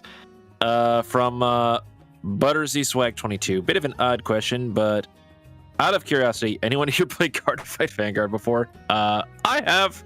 I still actively play it on occasion. I bought like a $200 fancy box game, and I played it exactly twice online. I was actually recently replaying. I was replaying Classic Vanguard the other day, and I was playing Bermuda Triangle, aka the Mermaid Idols, and I sent it to Faye because I thought she would get a kick out of it. I have played Cardfight Vanguard a couple of times. All I remember is that I specifically, someone was trying to teach me how to play the game, and I was like, I don't know, this just doesn't feel like me. And then someone went, well, what about these galactic police? I think is what they were. And I was like, are those giant mechas? Dimensional Robo, yes. Yeah, there it is, Dimensional Robo. And so that became my deck, and then I never played again.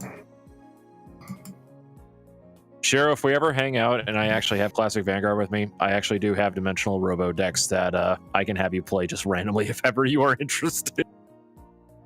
Oh yeah, I'll do that with you.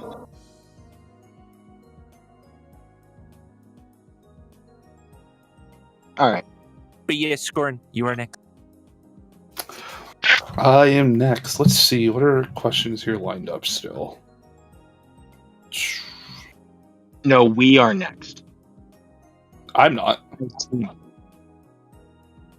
Oh, you shut your face.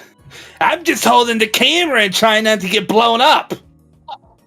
You also help me make NPCs and talk about lore with me. And thirst over Shizuru. Don't forget that. True.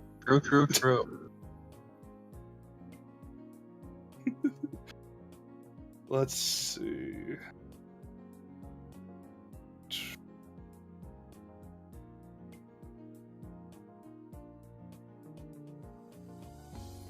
What's here?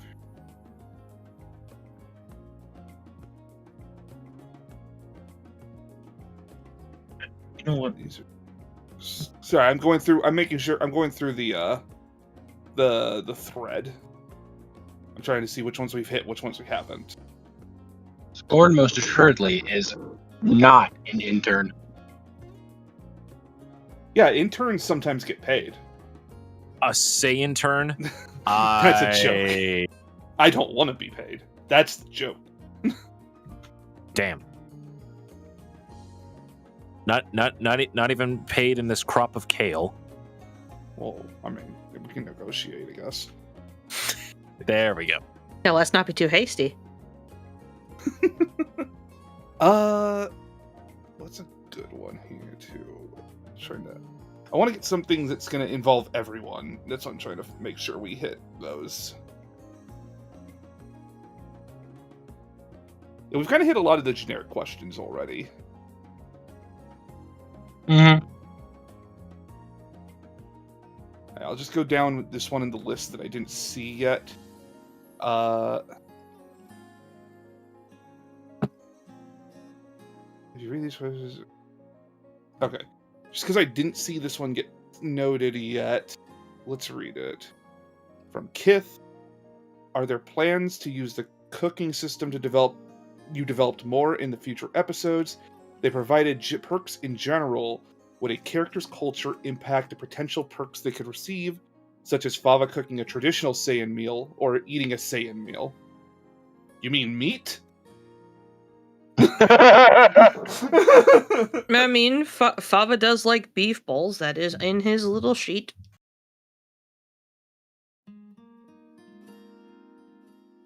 While cool and yeah. interesting, that adds a lot of work and complexity to a system that doesn't need to have it. Yeah, that's what I was going to say. So I'm not saying that I can't thematically, as an SK, go, this is your favorite. You get maybe you get a little bonus or something. For sure. But system wise, I don't want to add too much more complexity to the cooking system. Fair. I made the cooking system to be very concise and easy to use, as on purpose. On the other hand, about if it'll be in more future episodes, Flambe, literally half the character is cooking.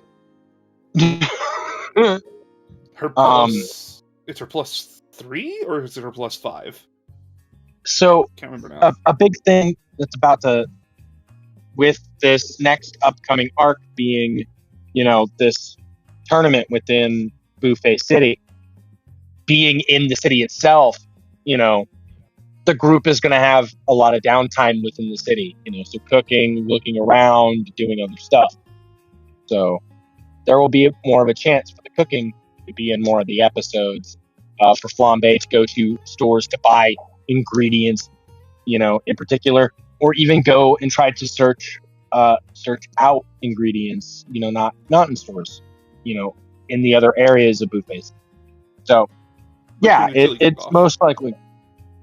Yeah, so it will actually, be able to show up more.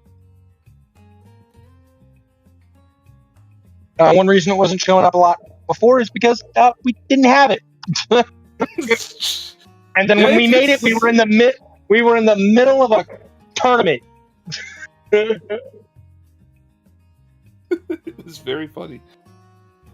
I just made it at the wrong time. But to be fair, Nell has used the cooking system a couple of times since we added it. And Nell was very excited about it too. Which made me happy. Because Nell was like, this is half of Flambe's character. Let me cook. Let me cook. And then Scorn was like, yes, Nell, you can cook. I love that she literally went full auntie, cooking holiday mode during the Christmas special to Kadabra.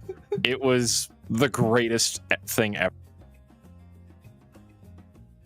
Yeah, it's pretty good.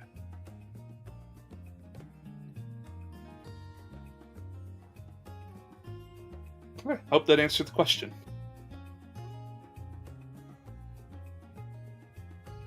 Blaze.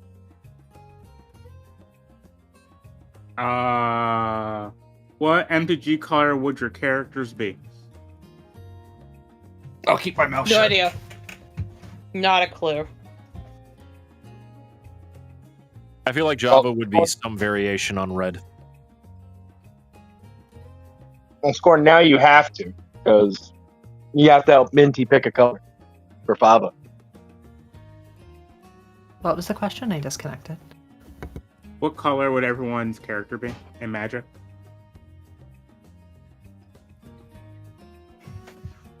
I think we talked about this with Nymph. I forgot what we said. Nymph, I think, would be black. I think she would Nymph's- used to be black, but I think she might be blue, black, red. No, I think she's still pretty black. Maybe black, white? Why is she still pretty black? Black represents ambition, and the willingness to sacrifice in order to gain those ambitions.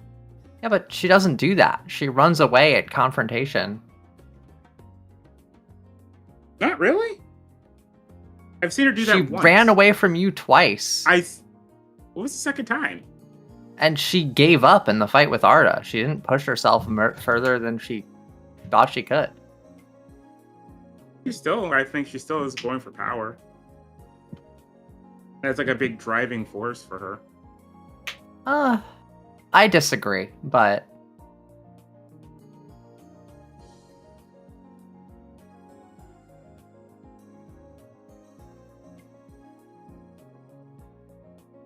All right. So I definitely what'd you think say? she would be at least blue. You said black, blue, and red. Rick says girlies, of course. Yeah, only because she's hyper passionate about her things.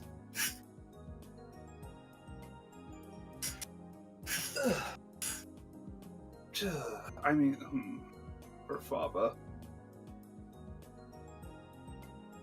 For I mean- Nell responds for flambe would be Boros, so red, white. Yeah. If that. Okay. Fava, I'd say there's a good bit of red in Fava. There's a lot of that pure motion. Though he's tends I'd to say hold Rack back. does. I'd say Rack does. I don't know if I see Fava necessarily that black. I mean, Fava's going for power. But not What do power you at any mean? cost. Yeah. All power has a guess price. Well, no, because black really represents having a personal goal and doing what you need to get. I don't know. To me, it feels like. I don't know. Black specifically has a lot to do with the self-fulfillment, Yeah. self-actualization. Yeah. But in a way that can tend to harm others. Not always, but Which I feel like is something Fava's doing. A lot of secret training and all that kind of stuff, despite his mother and like all of his family telling him not to do that. see, It's that's where it gets mostly his more red, mom 'cause that's saying more no. impulsive than anything. No, it wasn't impulsive because it was something that he would like. It's not like something he like started doing just randomly. He planned it out and is like pretending to be off at dance class while doing it. Oh More yeah, planned. for years he was premeditated training. That is- Crime against mom. I think a lot of our characters are kind of black, since we are martial artists and stuff. It's funny because the general termination for martial artist in Magic is white because of discipline, Which because is of hilarious. structure and rigidity. Scorn and or Faye, you two are more of the magic experts in between all of us here. So honestly, I'm judging this based on myself from what I know. I feel like Java would be somewhere akin to red green, right? I'd probably do red white. I don't know if Java's rigid enough for green. Well, just based on like what you know of him so far. From what I know of him, I'd say red white. It seems like he's Yeah. impulsive, but he's very disciplined. Well, he's also literally an assassin. Yeah. So he's willing to kill people for jobs. That does put a Yeah, pretty we don't black know center. we don't know how or why they do it, No. or like what the process is of contracting them if they have like things to sustain or things to make it different. Because like if Java could just get contracted by anyone to kill anyone, then yes, they are black, 100%. Yeah. Well, we know Java most likely won't kill dogs. I Most think of the that one's, time like- we've been shown that they're an assassin, it's been in ways that they're training. We've never actually seen Java do anything assassin-like, Mhm. other But that than is- the fighting style. Is kind of the issue because while I really enjoy Java, we don't know. We know like 1% of the guy currently. It feels like there's so much that we keep getting little like specs at that people will say something, but there's not really a way to pull at that currently. Also, because it feels like Java might kill you if you do. Mhm. He's a mystery wrapped in an enigma with a small little sprinkle of anonymity. So with that, possibly Demir, blue-black. Okay.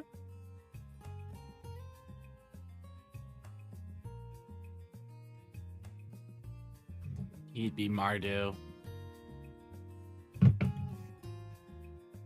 He could be, yeah. I have no idea what that means. Red, white, black. Also, young lady, who told you that you could talk? I didn't read her message fast enough. It's my fault. Blame me. I can blame both of you, but at the same time, Nell, please take care of yourself, okay? Okay. I'm sorry, no.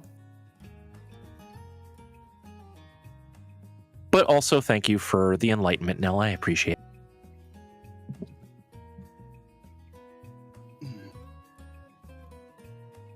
That's the basic thoughts.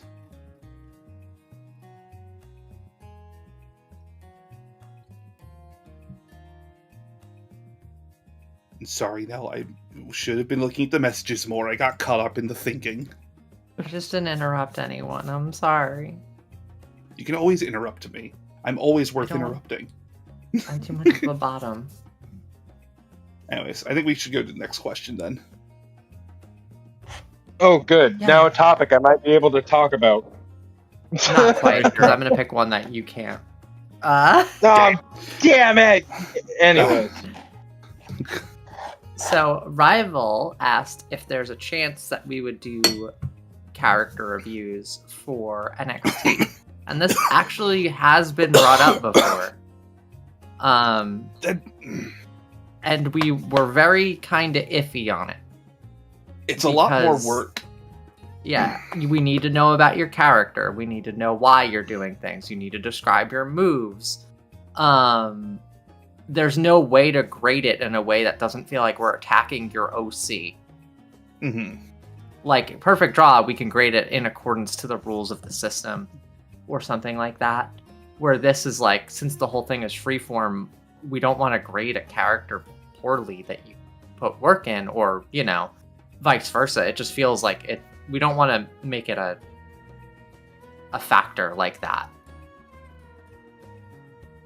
But we have talked about it as the team and trying to figure out a way. But if anything, we would like to rather talk about them and showcase them, but not like review them. Yeah. There might be a point where we discuss doing, instead of Dragon Dice reviews, character reviews, maybe we do Dragon Dice character showcases where we look over and are just like, oh, this is this is cool. That might be a better way of doing it. Nell says, if we did, it would be like card review, but the only thing we would either grade would be lore, concept, or design, but I would prefer just showing them off and talking about them and how cool they are, which I agree. Yeah. I think Showcasing different ideas, different thoughts, different, methods. That's more of the fun way of doing that. and if we did, we'd have to find a way to keep it short, because it's... Yes, we could talk for hours about a character. I would rather here's an ability showcase, here's a technique showcase, here's a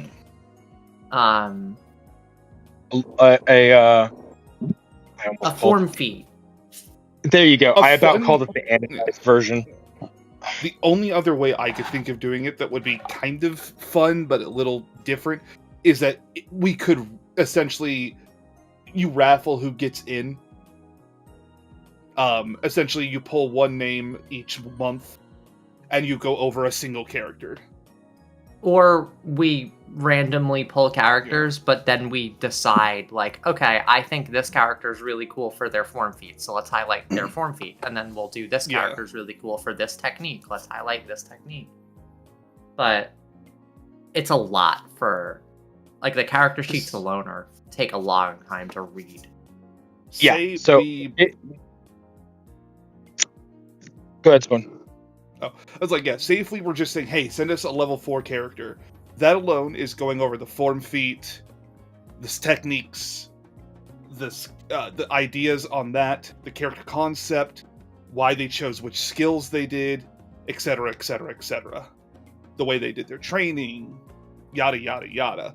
There's a lot to go over, even on just a single level 4 character.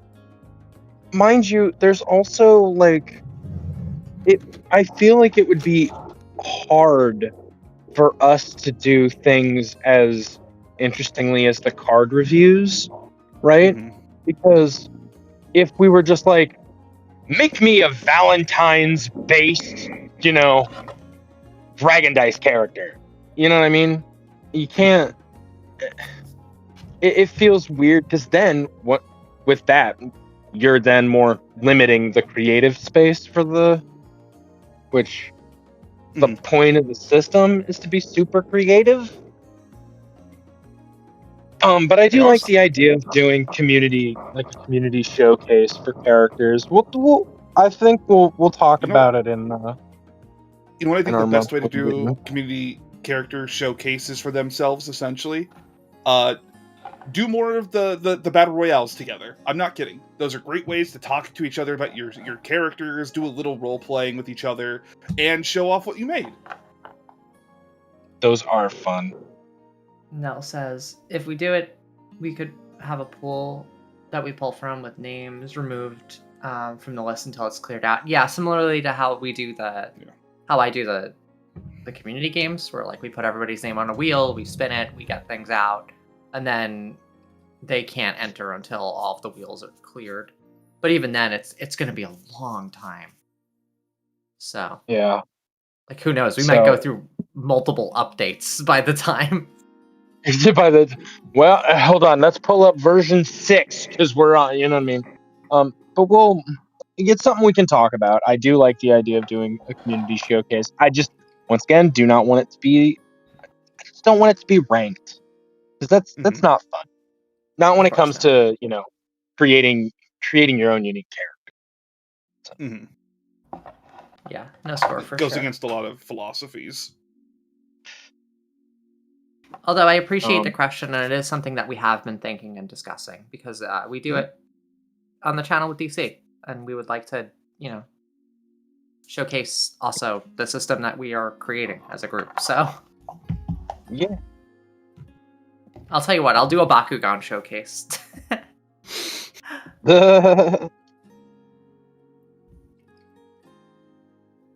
All right, let's see.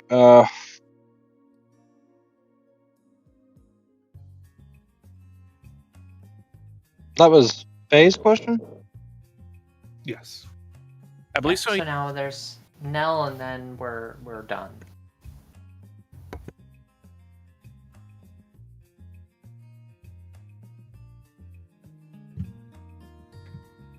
Which I'll pull from that list, unless Nell, do you want me to do anything else?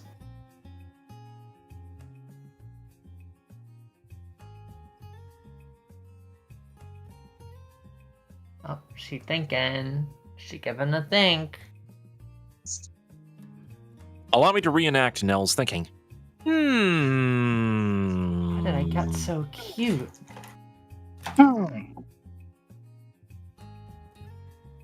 We did that one. No.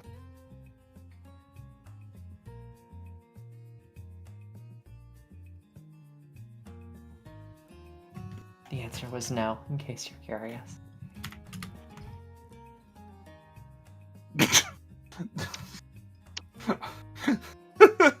Wow, what a question.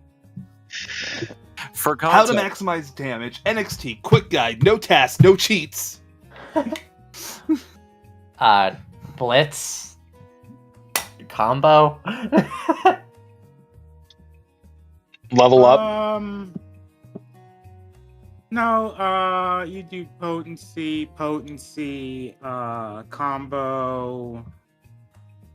You make sure every attack hits your opponent, and make sure every one of your opponent's attacks miss you. and have some blackmail on the DM or GM.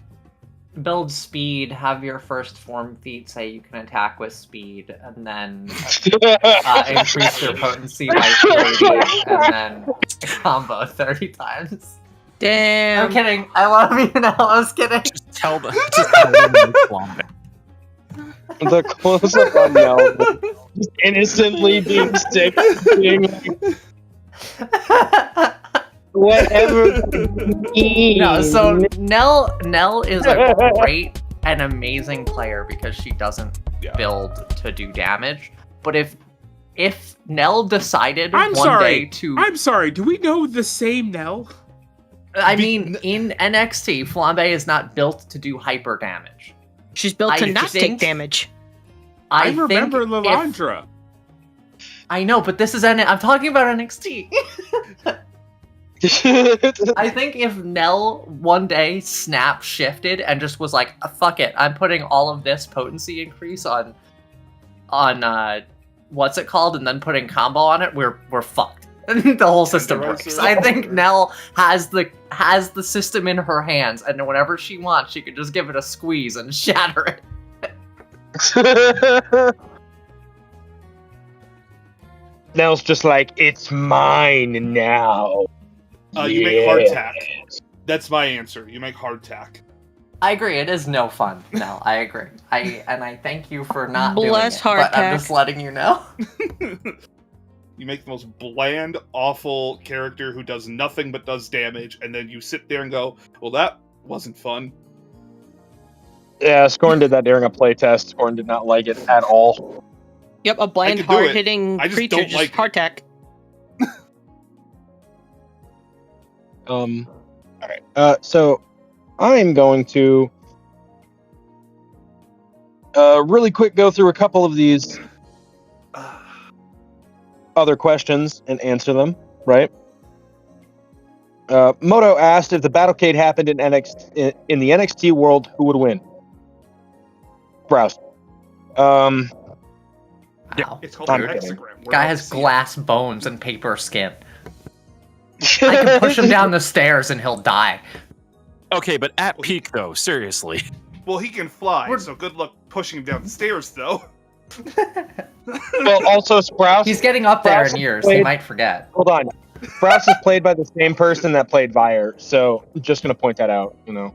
And Vire lost. Oh yeah, so it's easy. We could easily No, beat him. Vire should have won ever, right?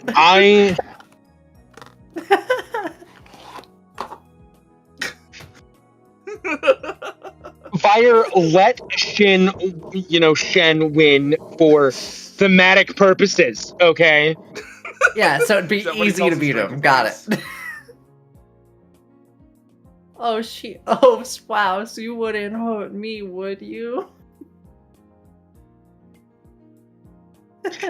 Anywho, continuing on, just to kind of answer some of these questions, get them out of the Just way. with fire, just with flambe dash is what Nell said. All right. Kaz asks, does Axel have a browser called Firefrogs? Nice. Probably, yeah. The answer is now a resounding yes, because I think it's funny. So it's now canon. Thanks, guys. You've made new canon. And then these last two are going to be from Admiral. Admiral asks, were most of the Great Saiyaman Saiyans, or were they other races? I did answer this earlier. There were some that were other races, right? Though a decent majority of them were actually Saiyans. Keeping to the name of the Saiyaman thing, most of them were Saiyans. And then who did the Clash system? Hi, I'm Shiro. I made the Clash system. Hi, I'm Faye. I created the rules for Shiro's class system because it didn't make any sense. Hi, I'm Scorn. I did nothing with the Clash system. Old Clash system would have literally one-tapped anyone who lost, and they would be It still vaporized. kinda does. Kind of. Far less so. I don't think if there's been a single clash where that clash didn't end combat. Well, to be fair, whenever we do it, it's 3v1, and they start the clash, and then we have 3 actions to just go. There's been a conversation about giving enemies a Yeah. little advantage in clashes, because at the current state, enemies have 0 advantage in the clash and only disadvantage. Look, it is based off of there was another game with another Clash system, and I didn't like it, so then I fixed it, and then I broke it immediately, and then we fixed it, and then it broke immediately again, and now we're here. Chat, Anyways- the truth is, clashes are fucking hard to design. Very true. Sorry, I just But, had to pin a message really quick. Why? What? Why is Sprouse slander okay? I'm sorry. People People always ragged on okay. Fuck Forte too Sprouse. much, so now it's someone else's turn. Fuck Sprouse. We've all been saying this. Shiro started this. Shiro started fuck Sprouse, so It's true. Some people do. Some people do want to.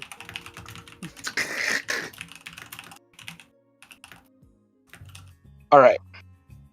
So that's all the questions that we for the lore, or I think we got to most, if not all, the questions. There may have been a few that we missed, but we do need to get into the lore segment of talking about NXT. While we were doing this, I had this really neat idea. We're gonna continue kind of with the base idea. This way, you guys aren't just sitting here and listening to me talk, right?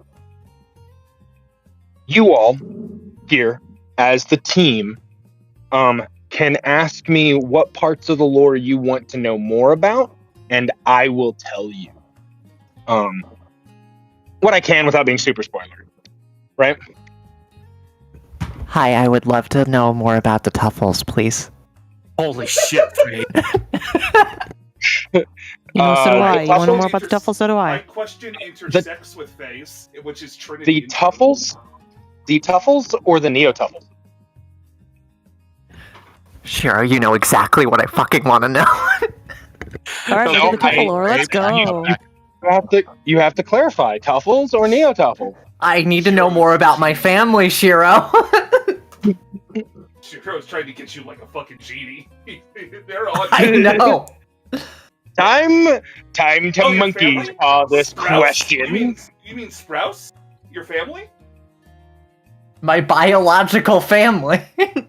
All right, so let's go and talk about the Neo Tuffles. We're going to talk about how they developed as a race, right? You ready? All right. Around 200-ish years ago, the Tuffles were a brilliant scientific race. In his want to gain more power and in order to get some stuff done, right? Piccolo actually went out and found the Tuffles in space. He wanted a weapon, very specifically a weapon that he could use against the Saiyans as they were more or less encroaching upon Earth, very much so, and having this mass of power, he wanted something to combat against them. So he basically commissioned a Tuffle scientist to create this weapon. And what this Tuffle scientist created was a Neo mutant machine Tuffle called Baby.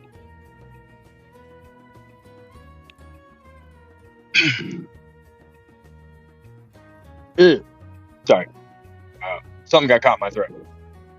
From this, we're going to kind of just push past some stuff.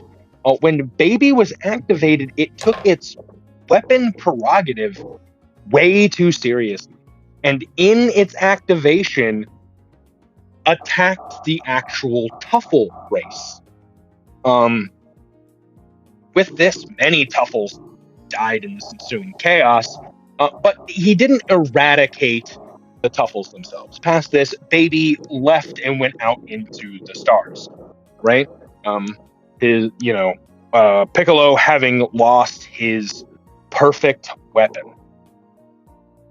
Baby went on a rampage throughout the galaxy, taking out planets and attacking, but something always bothered Baby. Baby was alone, and Baby didn't like that.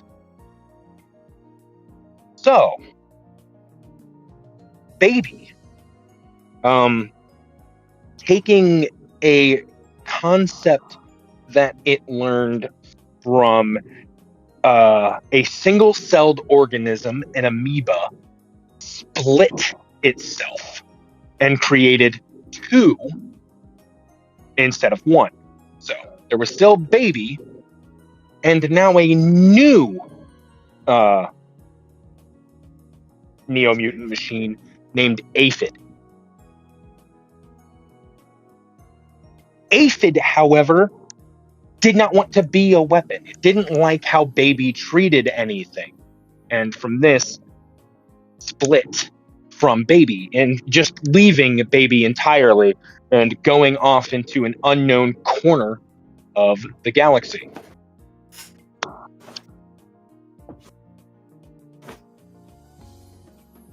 At this point, we're going to stop really talking about Baby and we're going to talk about Aphid for a little bit. Aphid took the same concept of splitting, but it didn't like what happened when Baby and her split. Yes, Aphid is a female. Or at least looks female. There's not really gender when it comes to the Tuffles. They kind of decide how they look, how they want to. From this, Aphid took the Neo-Mutant machine. Instead of being a Neo-Mutant machine, became known as a Neo-Tuffle. Wanted to be intelligent, scientific, and taking away from the weapon. And from that, Aphid divided herself into 7 others. This, in fact, made Aphid disappear, because Aphid fully separated into these 7 others. From there, those 7 continued to divide over time. And within the span of 10 years, the Neo-Tuffles had grown to be a very large society in a relatively lone segment of the galaxy by themselves.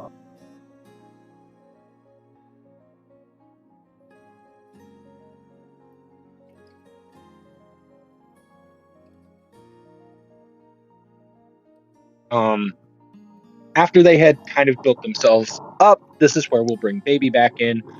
Baby did not like this. Baby took the same concept, though, and did the same thing, splitting themselves into 7, though those 7 did not split themselves in order to make even more. Right? From this original Baby, the 7 that split became known as Pride, the 7 deadly sins, right? This is Legion. Baby divided themselves to create Legion in its original base form. After that, Legion ended up attacking most of the Tuffles from the Tuffle world, and this segment, this 7, when Legion came, is around the time where the Saiyans had to deal with the Neo-Tuffle threat, right? One of them, from Aphid's side of the Neo-Tuffles, was able to make it to Earth and able to tell the Saiyans, which is when Bardock, is when Vegeta, Bardock, and Kakarot were able to go, and they had to fight against the original set of Legion. And there not a lot is known. A lot of the history and lore is kind of gone. Many of the Tuffles from that era, that time period, put themselves into pods and shot themselves out across the stars, right? Eventually, one of those pods would land on Earth, and the rest is history. Nymph woke up and became a Neo-Tuffle on Earth.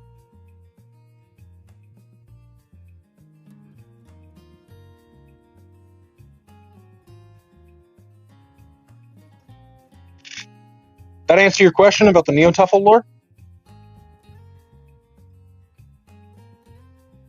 So, you're not gonna believe me. Fate pulled me away. My housemates came home. Oh my god. And brought me gifts, and I had to go and step away. Don't and I repeat missed it. 90% of this. There was so much. Don't repeat. Oh, that's That's It's crazy. so That thing funny. has a VOD for you to watch later. I know, but it's so funny that fate pulled me away to not hear it. Nell, I know you're self-muted. I understand this, but can I powerbomb Faye through a table right now? Why? What did I do? I didn't have any And that is say in how what I'm... happened. I have a bird now. Anyway. Bird, you want to say hi? And that, kids, is how I met your baby. All right. God damn it. Going. So we'll go kind of reverse order. Faye seemed to start this off, so we will go with Blaze. Do you have any lore questions? Anything about the NXT timeline cast that you want more clarification or knowledge?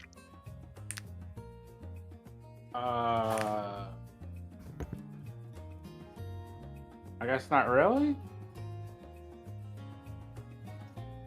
No questions? Nothing?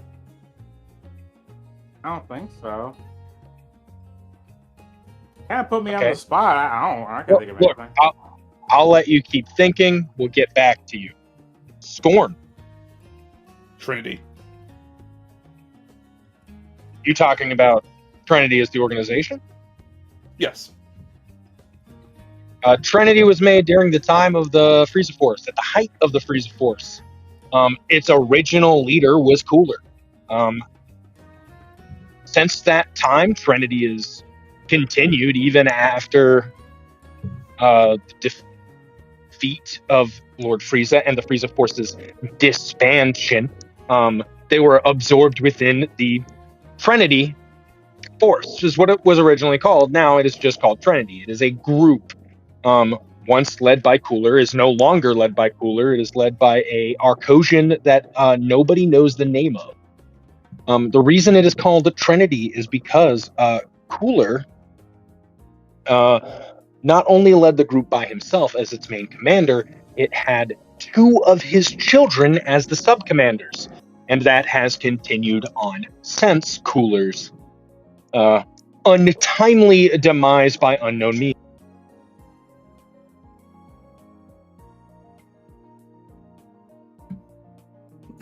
Sorry, I saw. I bet it's even cooler. That's fine.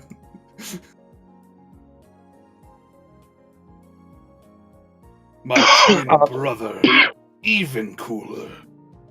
Most of the, like I said, the main commander is not really known.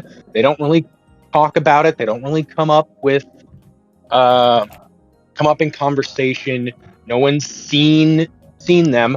What we do know is that one of the other commanders of Trinity was Ardo. Ardo was very prolific in that sense, mostly for the would mostly only be known by the Galactic Patrol. Earth doesn't really get a lot of that base information at this point in time, right? It's a hub world for a lot of people to come and live, but it's mostly for them to escape things that are happening out within space, right? The Galactic Patrol within this timeline has gained a vast amount of power and mostly leaves Earth to its own devices due to the fact that they have the Saiyans to protect them. They also, on occasion, do ask the Saiyans for assistance, which is where you get things like Browse, Roma, and other, Saiyan Force members leaving Earth to go assist the Galactic Patrol. However, the Galactic Patrol, even with all their vast power, doesn't have as much information as they would like on Trinity. In fact, it is said that Trinity now has a massive new ship that they use, and the only thing that they have been able to learn is that the ship is called the Getty Star.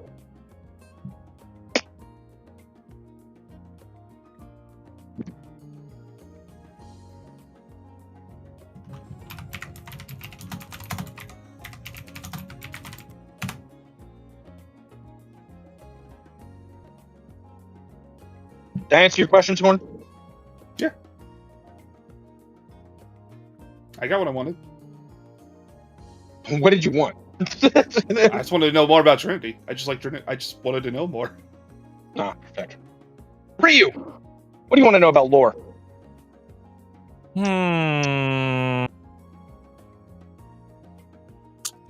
That is the question. Who is Java? Well, that's a collaborative effort between me and Shiro that we're still figuring out, but that's that. One thing that How is actually, Java? oh my god, it's not always about me. My god. Actually, there is something that I am interested in because we were talking about the fact that Sprouse beat Moro and stuff earlier.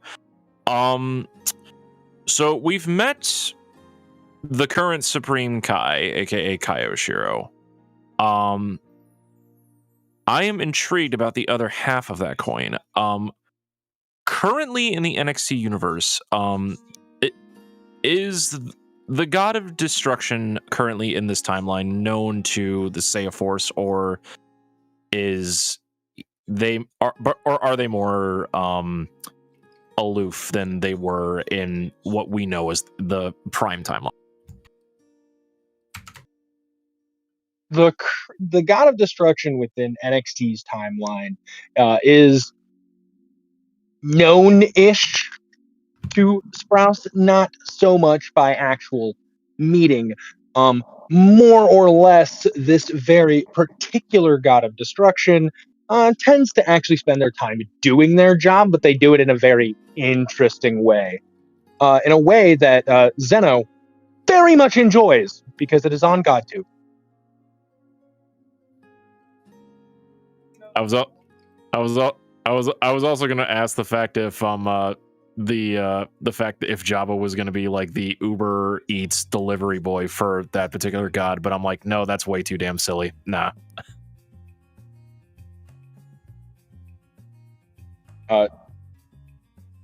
So a little tidbit that I will give, because I do think this is funny. It is canon. It is how it is going to work. If the God of Destruction ever shows up, it will be played by Hikari.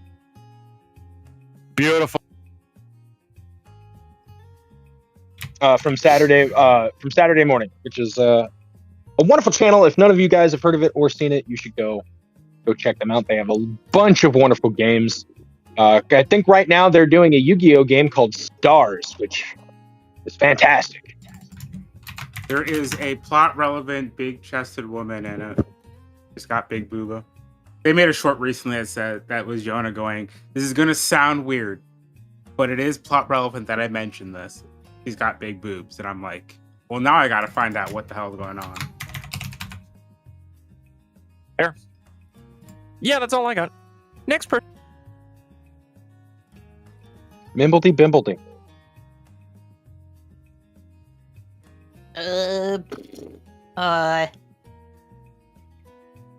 You know, I don't really have much outside of like. Let's see here. You know, there are some people who have asked me this question, so you know what? I think I'll bring it up now in terms of lore. And I ask on the behalf of like maybe half a dozen people. How did Roma get Bean? How did Roma get? There's so many people who have asked me this question. I like that my brain immediately went autistic swag. Oh my god, Score.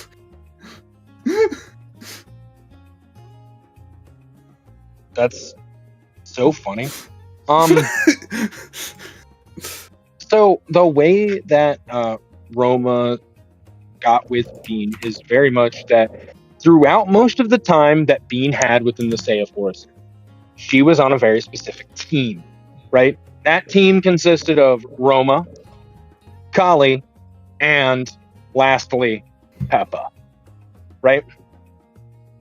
These four were known for being the strongest Saiyans. They were the pinnacle. They were the team.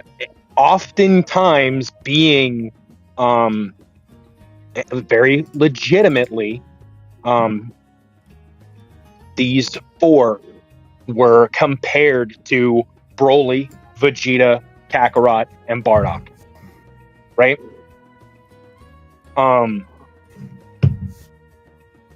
They were seen as the height, the pinnacle of the Saiyan warriors within the Saiyan Force. Bean has always been highly intelligent, physically strong, and very capable. From a very young age, she wanted to make sure that anyone who she got into a relationship with was not only physically strong, but very capable in any kind of regard, right?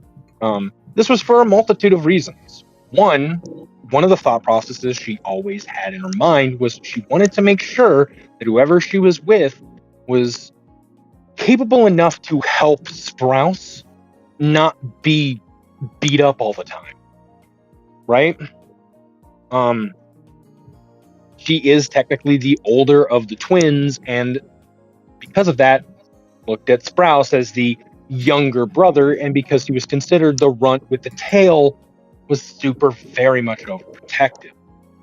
In this, over time, as they went on missions, the more Roma showed his pure strength without ever needing to transform. This is something that became very attractive to Bean, but that's not the only reason, right? Roma is a very kind-hearted person, and even though he's known as the Buster, he only does it if it's a last resort. Roma, for a Saiyan, is actually an incredibly gentle Saiyan.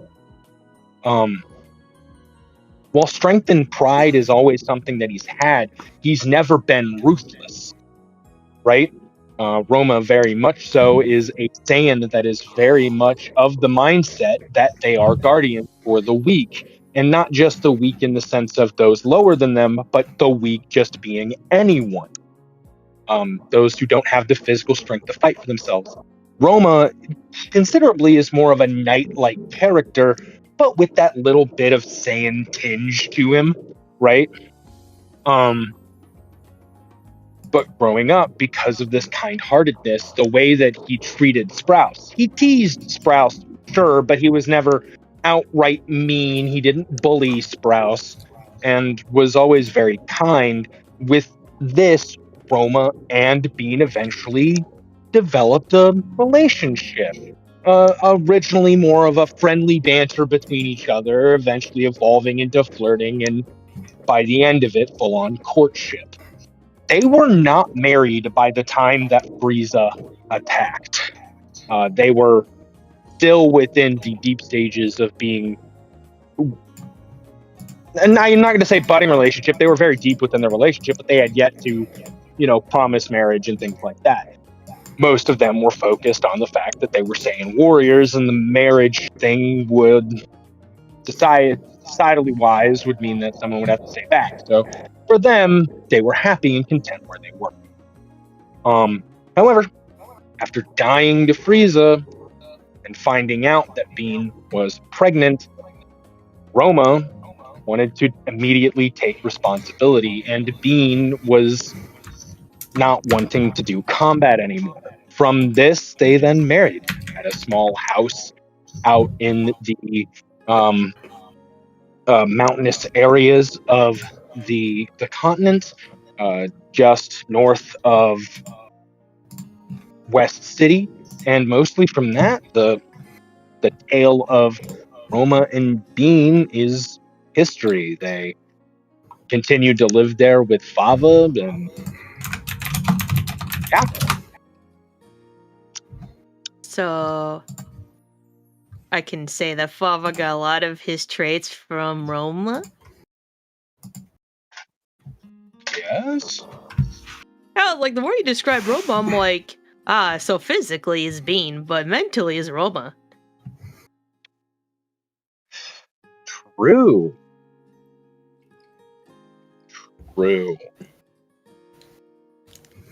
I have He even Nels has when you're Guardian ready on his to. character sheet. All right. Now, do you have any burning lore? Nell asked, can we get more detail on why and how Flambe was sealed? If not here, at least in a future game. Yeah, I won't go into huge detail on it because I do want to go into that in game, but we can talk about why Flambe was sealed a little bit here, right?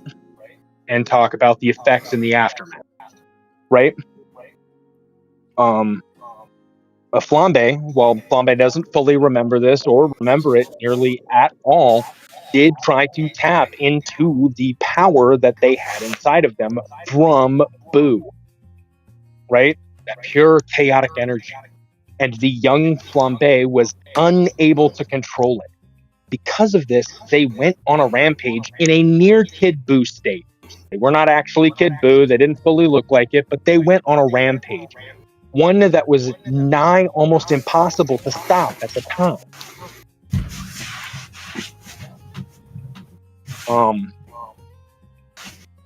It was during this time Hex witnessed this. Bardock Jr. was the warrior that attempted to try to stop Flambe, but was almost killed in the process. And it took the Supreme Kai of the time, being Kaioshiro, appearing. Now, the thing is, the sealing wasn't a grand plan from Bardock Jr. In fact, he had no idea what was happening.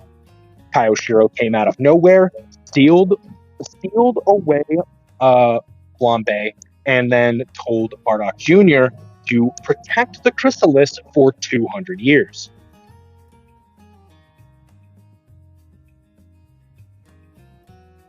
This information got passed down throughout the Seiya Force, and at around the 200-year mark is when Sprouse went to go find it and unseal the barrier. Though it wasn't that he unsealed it so much as the seal itself undid itself after the 200-year marking. During that time, a lot of the energy was leached from Flambe, and because of this, when Flambe woke up, there's a lot of haze. Flambe remembers things about their past, but not everything about their past. It isn't like they have full-blown amnesia, but parts of it seem to be gone due to the excessive amount of time spent within this chrysalis. Does that answer your question now?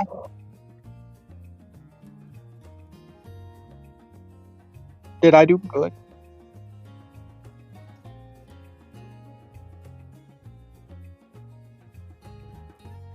Yes, thank you. I'm so pretty and beautiful, and that helped my beautiful brain.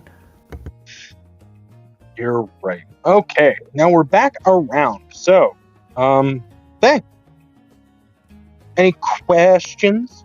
Oh, I didn't know we got another round. Yep, I'm going to keep going around and around for a little bit until everyone's Why not let chat ask in between? Yeah. Oh, okay. Yeah, let's get a chat one. What kind of lore? What's one lore bit you want to hear me talk about? Lore. Lord. No, Be quick. I'll pick the first one I see. Right here is my I have to do it like the embodiment of Canada. In the history of Britain, I think about this every day. I think about this all night long. I stay awake, not sleeping. I love that Markiplier was pointing at Fava. What happened to Piccolo in the past to turn him into the man of today? Did Forte kind of say that? Forte's kind of talked about it, but I'll talk about it a little bit more in detail, right? In the past, they, just like in Dragon Ball proper, Kakarot defeated Demon King Piccolo, and from this, Ma Jr., aka Piccolo Jr., was born from this. So the one that we see is Piccolo Jr. However, he never had the chance to really with Gohan at a young age. He continued. He wanted to continue in his father's footsteps. So he knew very specifically something had to change. The Saiyans were around in abundance, and they would easily stop him if he wasn't smart, if he was more bold like his father. With this, he found the remnants of the Red Ribbon Army and took them in, creating the Black Bow Brigade. Very specifically, it was, like I said, initially it was the Red Ribbon Army. Brought them in and used them as a shadow network to go around. Right? This mostly spawned from his want to be like his father, but was something else. He noticed small things. And over time, eventually, Namekians started to appear on Earth. With this, they didn't want to use the Dragon Balls to do anything, so they found themselves in the northern region. It's the Subami Mountain, the coldest region, and they had a lot of adjustments to do. Because of this, Piccolo, while still being secretive, did want to look after his people. While he wasn't used to it, and it was confusing for him, he saw himself as a silent protector. With this, he created the, as you saw, what we called the Dark Lookout, right? Building it deep within the underwater area so that he was close to his people, but still a decent distance away. With this, he saw many threats come and go and kept his distance, but something that always scared him, something that he feared, is that over time the Saiyans would become so vastly powerful that there's nothing he could do in order to protect. If they decided to turn, if they turned on the people of Earth, if they turned on the Namekians, well, how could he stop them? With this, he then had an idea. He took Kami's old ship and left Earth in order to hunt down and find something to deal with Saiyans. This is what leads us to Piccolo finding the Tuffles. From there, he then had them make the perfect weapon, and in it, he had them put in codes so that if the Neo Tuffles ever came to Earth, he himself could control them by basically resetting their programming to being the perfect weapon, right? He wanted a smart weapon, something that could adjust in real time to the Saiyans and grow in power very similar to the Saiyans, and also make the Saiyans themselves a weapon, more or less, as well.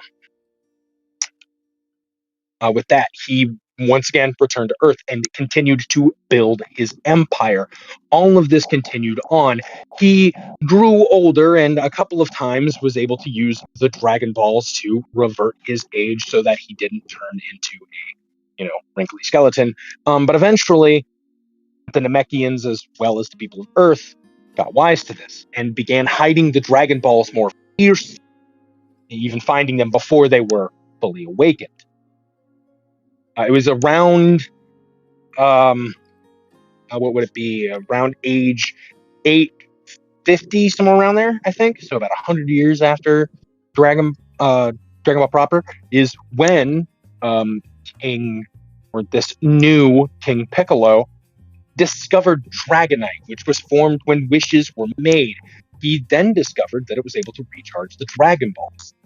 Though the thing about it was that he needed time. He needed plenty of this, so he needed to make sure that people were comfortable with using the Dragon Balls prevalently, which means that they need to not be hidden, which means that Piccolo couldn't be around. He gave a mandate to the Black Bow Brigade to continue their mission of finding them every time a wish was made, of going around and collecting Dragonite, as well as other mineral stones from around it that were enhanced due to the Dragonite's deposit. Demon King Piccolo then went off into the Demon Realm and spent many years living within the Demon Realm, gaining both power, techniques, and abilities. Right? It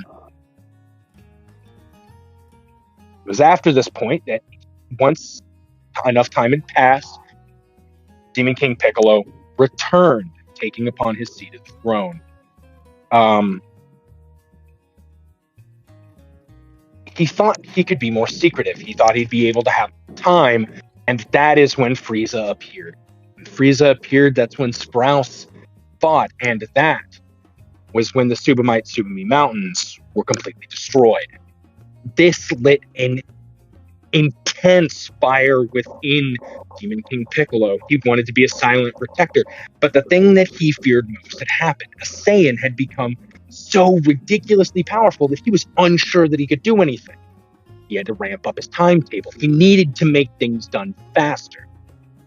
Though it would still take him 20 years to do, Demon King Piccolo would finally do what he needed, giving himself the power of the Dragon Balls to stop the Saiyan threat.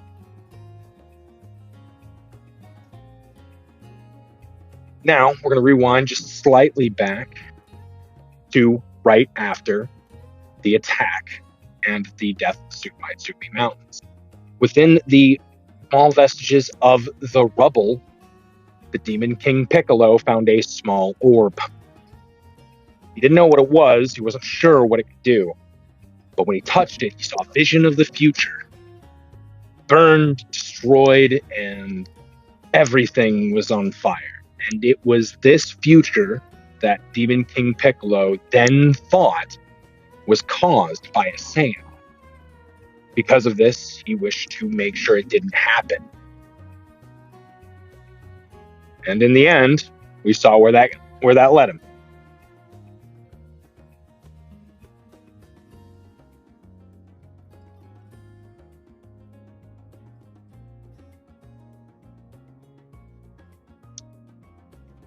And that is Demon King Piccolo from the NXT timeline. Was that good? Yeah. Also, we never rounded back to Blaze for the question. That's because Blaze doesn't have an idea for a question. I love everything about the Piccolo lore. Well, I'm glad you like the Piccolo lore. It was a lot. Message from Nell. Nell is also starting to fade. Oh no! Can we do 1 to 2 more? Yes, we can do 1 to 2 more. Yeah, I think even wrapping up here would be fine. We all had an in-chat one. Except I mean, we've gone almost the whole length of NXT tonight. Yeah. I mean, we're like 24 minutes from the end of an episode, so I think here is fine too. Yeah, it ain't too bad that early, especially since streamer is not feeling up to it. Yeah. I know Nell's fading, but let's go with 1 more, right? What do you want to know, Shiro? I know it all. Anyways, or chat if you all have one that you'd like to know. Whoever answers first, basically, is the one that I will answer. Have we asked YouTube one? Because YouTube is delayed compared to Twitch, so they would have been able to ask a question first.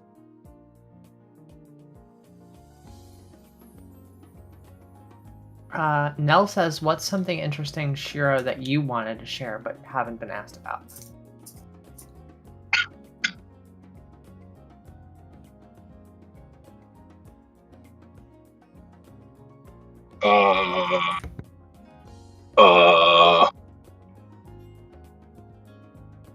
Nothing. Look, the thing that I would want to talk about, I can't talk about. Yeah. Right? Well, we did get a question in Twitch. Let's see. Ergo asked, you said that NXT's timeline is scaled back in power levels. Is this because, by and large, NXT is more peaceful era? And with the very occasional world-ending crisis, is largely less chaotic, not facilitating a need for extremely powerful warriors. That is actually kind of the case. Mind you, within sort of the realm of the timeline, it doesn't need nearly as many. There are explosive amounts of very incredibly powerful warriors that you could scale to, quite feasibly, to characters from, Dragon Ball's timeline itself. This would be like Hex and Sprouse at their peak, being incredibly powerful. To the point that, Sprouse is able to beat Moro.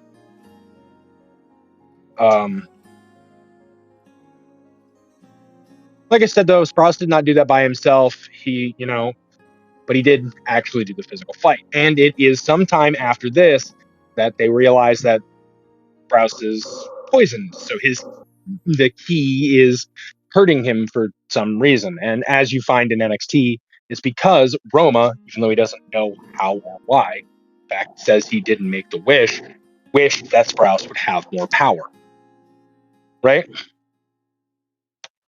One logistical reason that I made the timeline's power level scale back is so that the players can just have fun and not have to be like, well, I'm not fucking Goku level. And I'm like, yeah, no, you're not. You know what I mean? But storyline wise, the way that this works is, mind you, the levels of power for the most part at the age that it used to be way back when, during the time of, Kakarot and Vegeta, was probably pretty close to what it would be in Z. However, 200 years later, it's not the same. Not just because of more peaceful times, but a lot of the threats have been defeated.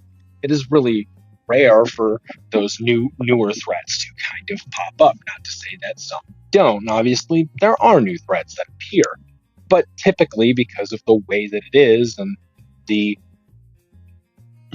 not needing to equal to the same power level as those of the past age because they are no longer around, it has plateaued. It has evened back out to a more sustainable set. And that's how I view it anyway, right? If that makes any sense, I hope it does. Over long periods of time, if a significant enough power is not there, then there is nothing to meet it. Therefore, it would even heal itself back out. So we're kind of more back at the baseline power level of the universe.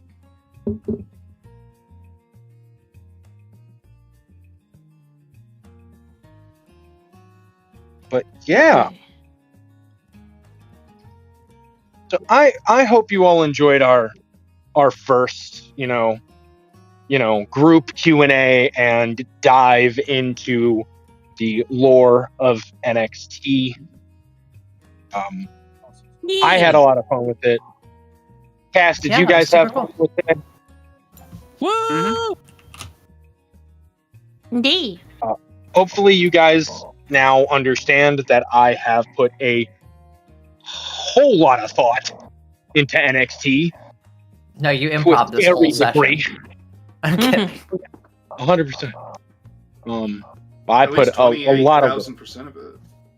We have one last question in chat. Oh, it's a good question. Yeah.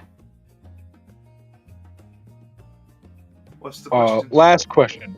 Last question. Here, I'll read it. Why are y'all so cute and incredible and inspiring and creative and amazing? Because I am. It's a bullshit lie. It's a lie for me, anyway. I'm not. I just pretend. It. I'm just circling C on every answer, and I've gotten this far. I don't. Everyone, turn it back on Bree instead. Immediately. No, you. No, you. I activate my trap card. Magic cylinder. I'll play Mashup Queen and take that compliment and send it back to you. Oh my god. So, I do know there have been a lot of people asking if we'll make a setting guide for NXT at any point, and I said that I might, and I've looked into it. It would be a very daunting task with everything that we have on our plates right now, so I hope this kind of helps you out, in at least parts where you can be like, oh, this more informs the campaign that I'm running if you want to run it in the NXT timeline. If you don't, and you want to run it in your own timeline, please do it. My timeline is complicated as fuck.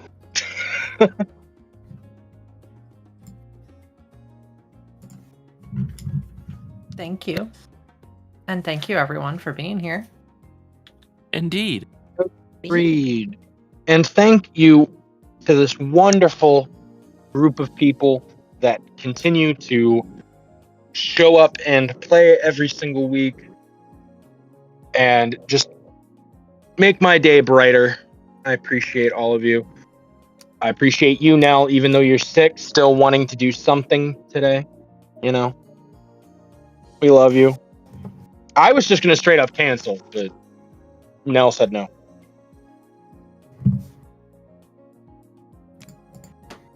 Anyone have any final thoughts, last words, things they want to say to chat? Thank you, chat, for you're all being cute. amazing. Thank you. Literally, thank you for showing up every week. Yeah, Sharing you. art with people is one of the greatest pleasures in this world. Thank you for putting up with me. And You're easy. so lucky to have I'm Minty, your you shush. You're amazing. I am your I'm so lucky problem, and to I'm have fine with the this. ability and opportunity to be here, and it makes me happy that I have a group of people that bring out the most joy and the best in me. If I was next to you right now, Faye, I'd pick you up into a giant hug. No, you? And you as well. Anyways, thank you once again, y'all, for coming and hanging out with us and just listen to us yap about one of our favorite games to play on Saturdays. We are trying to make sure that we get the episodes caught up. We've added a new editor to help us with that too, so we're going to try to get I've been trying for weeks to do 2 episodes a week to get caught up, but it just hasn't worked out with, life and stress and all that. I hope you guys understand. I am really sorry that we haven't been getting those episodes out. Hopefully we can start this week, but I can't guarantee it. But we will at least get episode 50 out this week. I know that because I'm already done editing. I just haven't uploaded it. Aw, thanks, Bandana. Oh, wait, hold on. One thing for Nell, in order to help appease her, give me one quick second. Oh, true. Our queen has wanted this. Open pack, bestie. I have Cat. He is now here. It's the first time he's shown up on stream, so he must be lucky. Nell Lucky gets to cat. do a thing that she's very much wanted to do. Yes, Ian. You're blessed with luck. Look at the new mat, New chat. mat. Look at it. Matt.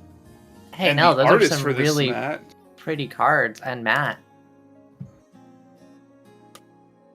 Oh, you know what we That also Wall need of to do? Hope looks familiar. We do it does every look familiar, doesn't it? but we gotta we gotta do this today too, right? What was your favorite part of stream?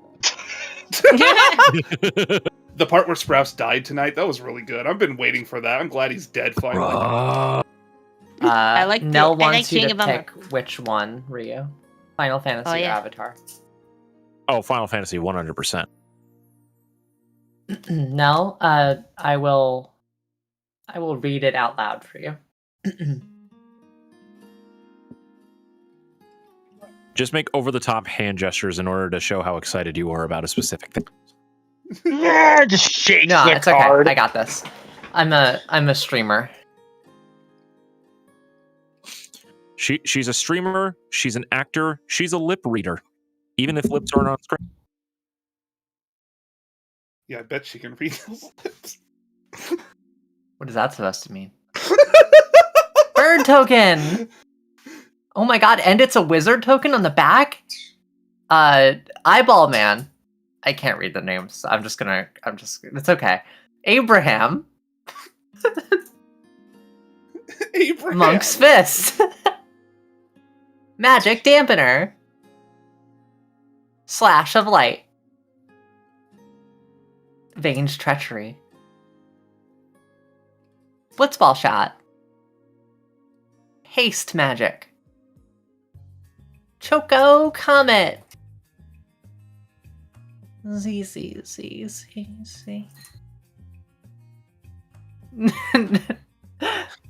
Nice. Reach the horizon. Let the joy of love bring you laughter. Insomnia, Crown City. a foil Dreams of Legiana. Laguna. Oh, hey, we got the Shadowbringers expansion that's now available on Final Fantasy XIV Online. It's been available for a while, but... Insert Nell's practice spiel here. Excuse me, what? Oh my god, we got Nell's blades! We got my ninja blades as Nell. Incredibly. Nice pack. She's very Incredibly. excited about the ninja blades. She's also excited that she got to show the playmat and that she got to show her Wall of Hope and Surge Foil Aerith. Just make sure I'm getting it right. Playmat was by Silver M. It was M, right? Yep.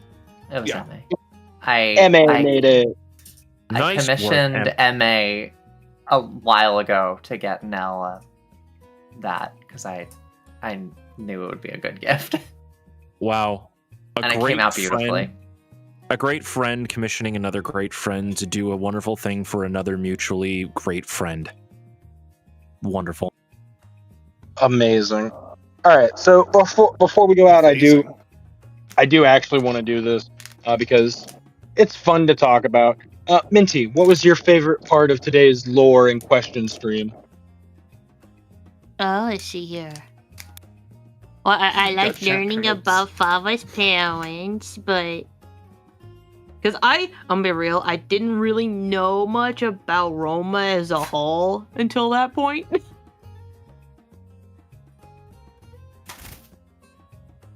I thought he was just a meathead. He is. I didn't know he was a gentle soul of... I didn't realize Favo took after him a lot more than I realized. But also, I like the Piccolo Lord too, because, you know, I'm like, I feel so... Like... I feel like, yeah, I was right, I knew it. Of Fava being like, yeah, I think he might have been scared. And that he was. Ryu, what about you? What was your favorite part of today? Oh, hard to tell. Hard to tell.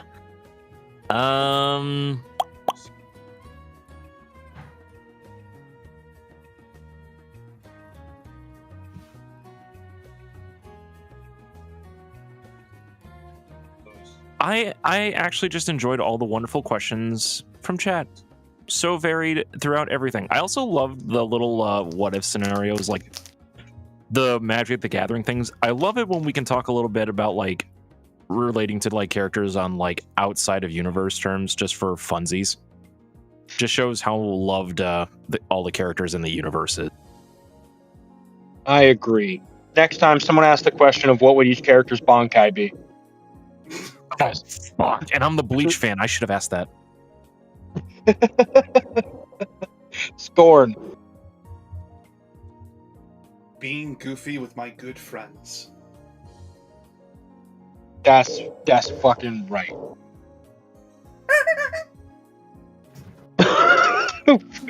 Please.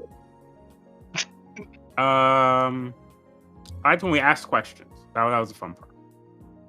Oh, okay. Didn't like any of the lore bits. Didn't like learning that your brother is a cart. Not again.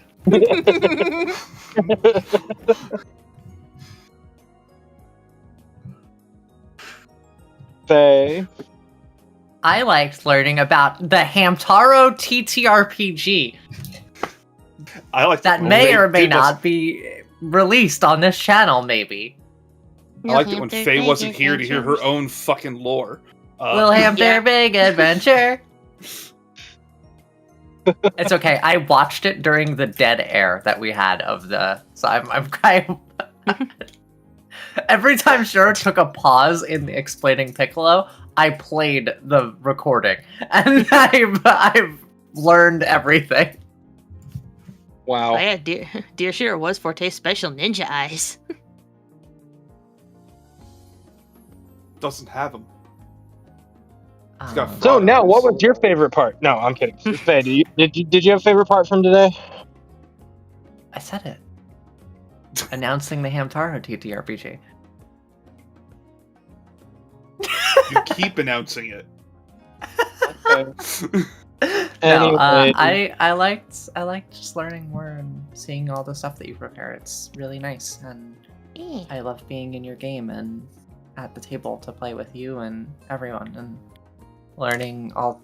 I already know how much effort you put in because you tell me, but just it's fun to talk about it and have a spot where you can just go off about all the cool stuff that you wrote. Before this campaign started, I wrote some odd. I think I told Scorn this. It was 20 pages of stuff Yeah. on a Google Doc. Nell says her favorite part was learning all the lore. I can't do that justice. I'm sorry. No, hold on. I got you, Faye. My favorite part was learning all the lore. The Lord. Lord. But I do hope that everyone had at least a good time today. I was able to enjoy this dive into NXT with us answering your questions. I do want to make maybe this kind of thing, not like a regular once a month thing, but End of arc. a more maybe an end of arc discussion to talk about stuff. I think that would be fun. We can count it as a whole arc recap. It just yeah. That's a joke. But anyways, because Nell can't say it, thank you guys so much for coming and hanging out with us. If you like this content and aren't, please consider subscribing to the channel. Almost if at you want- 2,000. Very, very close. Yeah, we're very close to yes. 2K, which is super awesome. I'm really excited for that. Hopefully, once we start getting back on our regular schedule, it'll start climbing back up like normal. I've got a lot of things planned for this year, so don't miss out on all the things. We've got our Legend of Zelda game, which its episode will be coming out later this month. We've got plans for the future on other stuff. And of course, we're going to still be having DC on its bi-weekly Sunday and NXT on Saturdays for a good majority of this year. We do have a Patreon. Any amount helps. It allows us to get more editors, allows us to work towards art, and allows us to get really cool and neat things. It helps make sure that Minty gets paid and can continue making nearly 100 tokens so far. Counted, not including generic tokens and repeats, 84. God dang. He's made 84 for the campaign so far, which is... Did you count Rapika in that? Nope. Because I count 85. tokens, not the reactives. Oh, right, Got yeah. your ass. Because I do have a reactive for Rapika. That is crazy. For no reason. Let's see. I do want to thank our high-tier Patreons, Moto, for being our Grand Master. Is it Guildmaster or Grandmaster? I can't remember. It's one of those two. Master. Moto Master. Moto Master, for supporting our Patreon and everything that we do. We also have a store. It's wonderful. It's got things, wonderful things. There's Sure. a really cool I poster that came out not too long ago. I just ordered the NXT hoodie. Designed by Low. Yay! Hoodie. Designed by Low Lemonade. It's really cool new design. I really want to get one. I want it so bad. But I'm poor and broke. I also really want the manga poster. Oh god, I need to get the manga. I have so the manga good. poster. It's on my wall. It's so nice. I also want to see about making NXT sweatpants. So that way I could have little, just with the little logo on the pocket area. What if it had that little fava right there? The little the Could they be like alternating Fava like is cloud? the main character. No, that's not what I mean. It's just that looks like sweatpants. That looks like lounge pants design. I was about to say like the alternating Favon cloud and Arion cloud, or just Arion cloud. Oh, that's such a good idea. Write it down. Write it down. We may have a future Dog. merch drop eventually. Anyway, But we have a lot of things on our store. You can find the link to it on our YouTube. and below. But with that, and below, consider following here on Twitch if you're not. But I think everyone here already is. But with that, I love you all dearly, and I think we will see you all next time. Have a good night, everybody. Bye. Me. Bye.